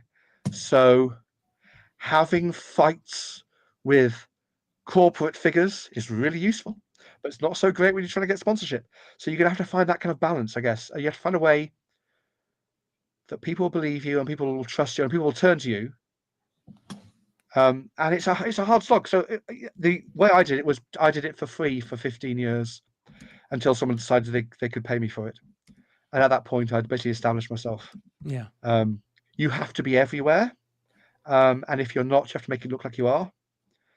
So you have to have people who can go places in your stead. And sometimes you might, that's going to be tricky as well.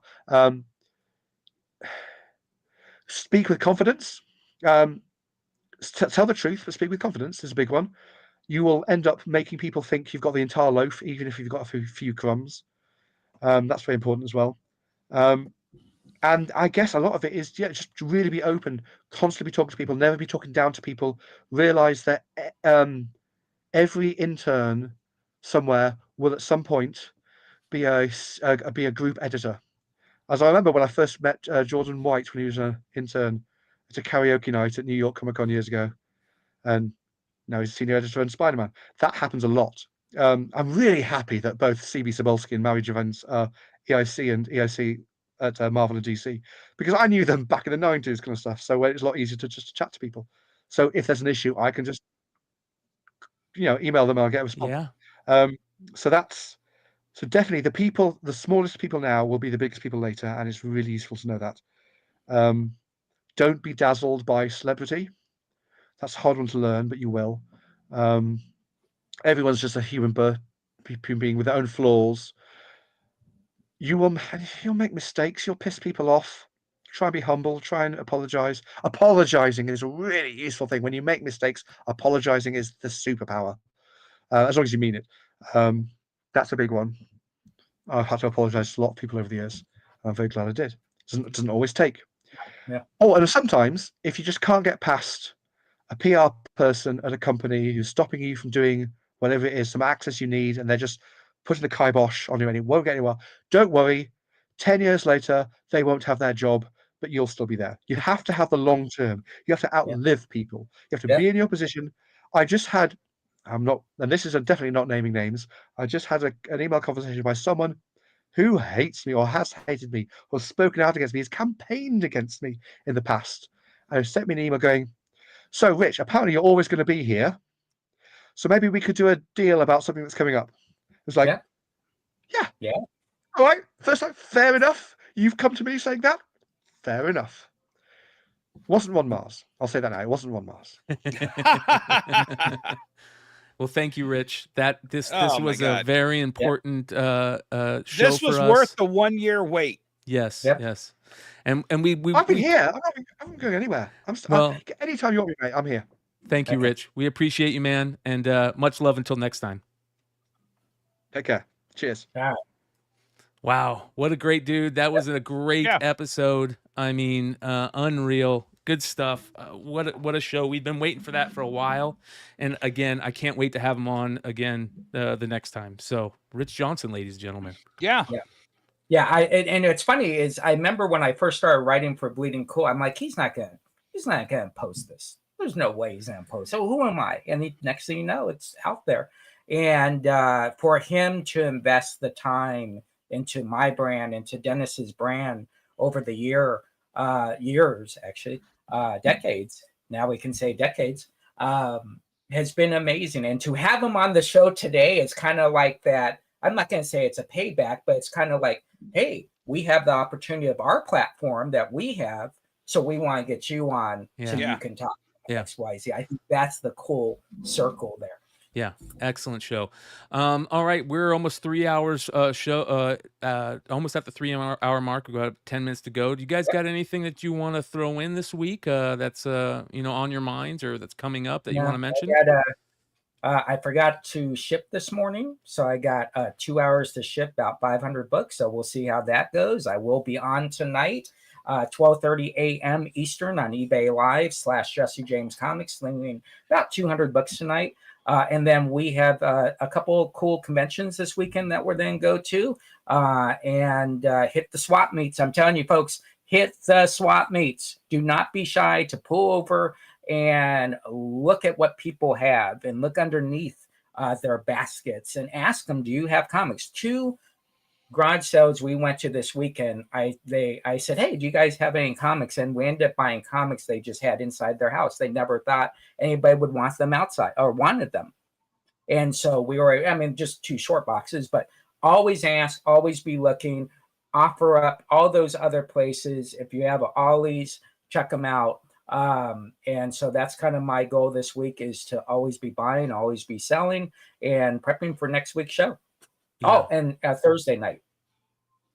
There we go. Thursday night coming up, you guys. Yeah, we'll talk about it in a second. Go ahead. And somehow, while I was sitting here, my staff was making tons of money in this store. I've got the whole corner of this store blocked off, but somehow they've been busy as hell. I just looked at the totals, and Bella's been crushing it up here, and the new guy and my son Cade next door have been crushing it. So apparently I can do this during the daytime too.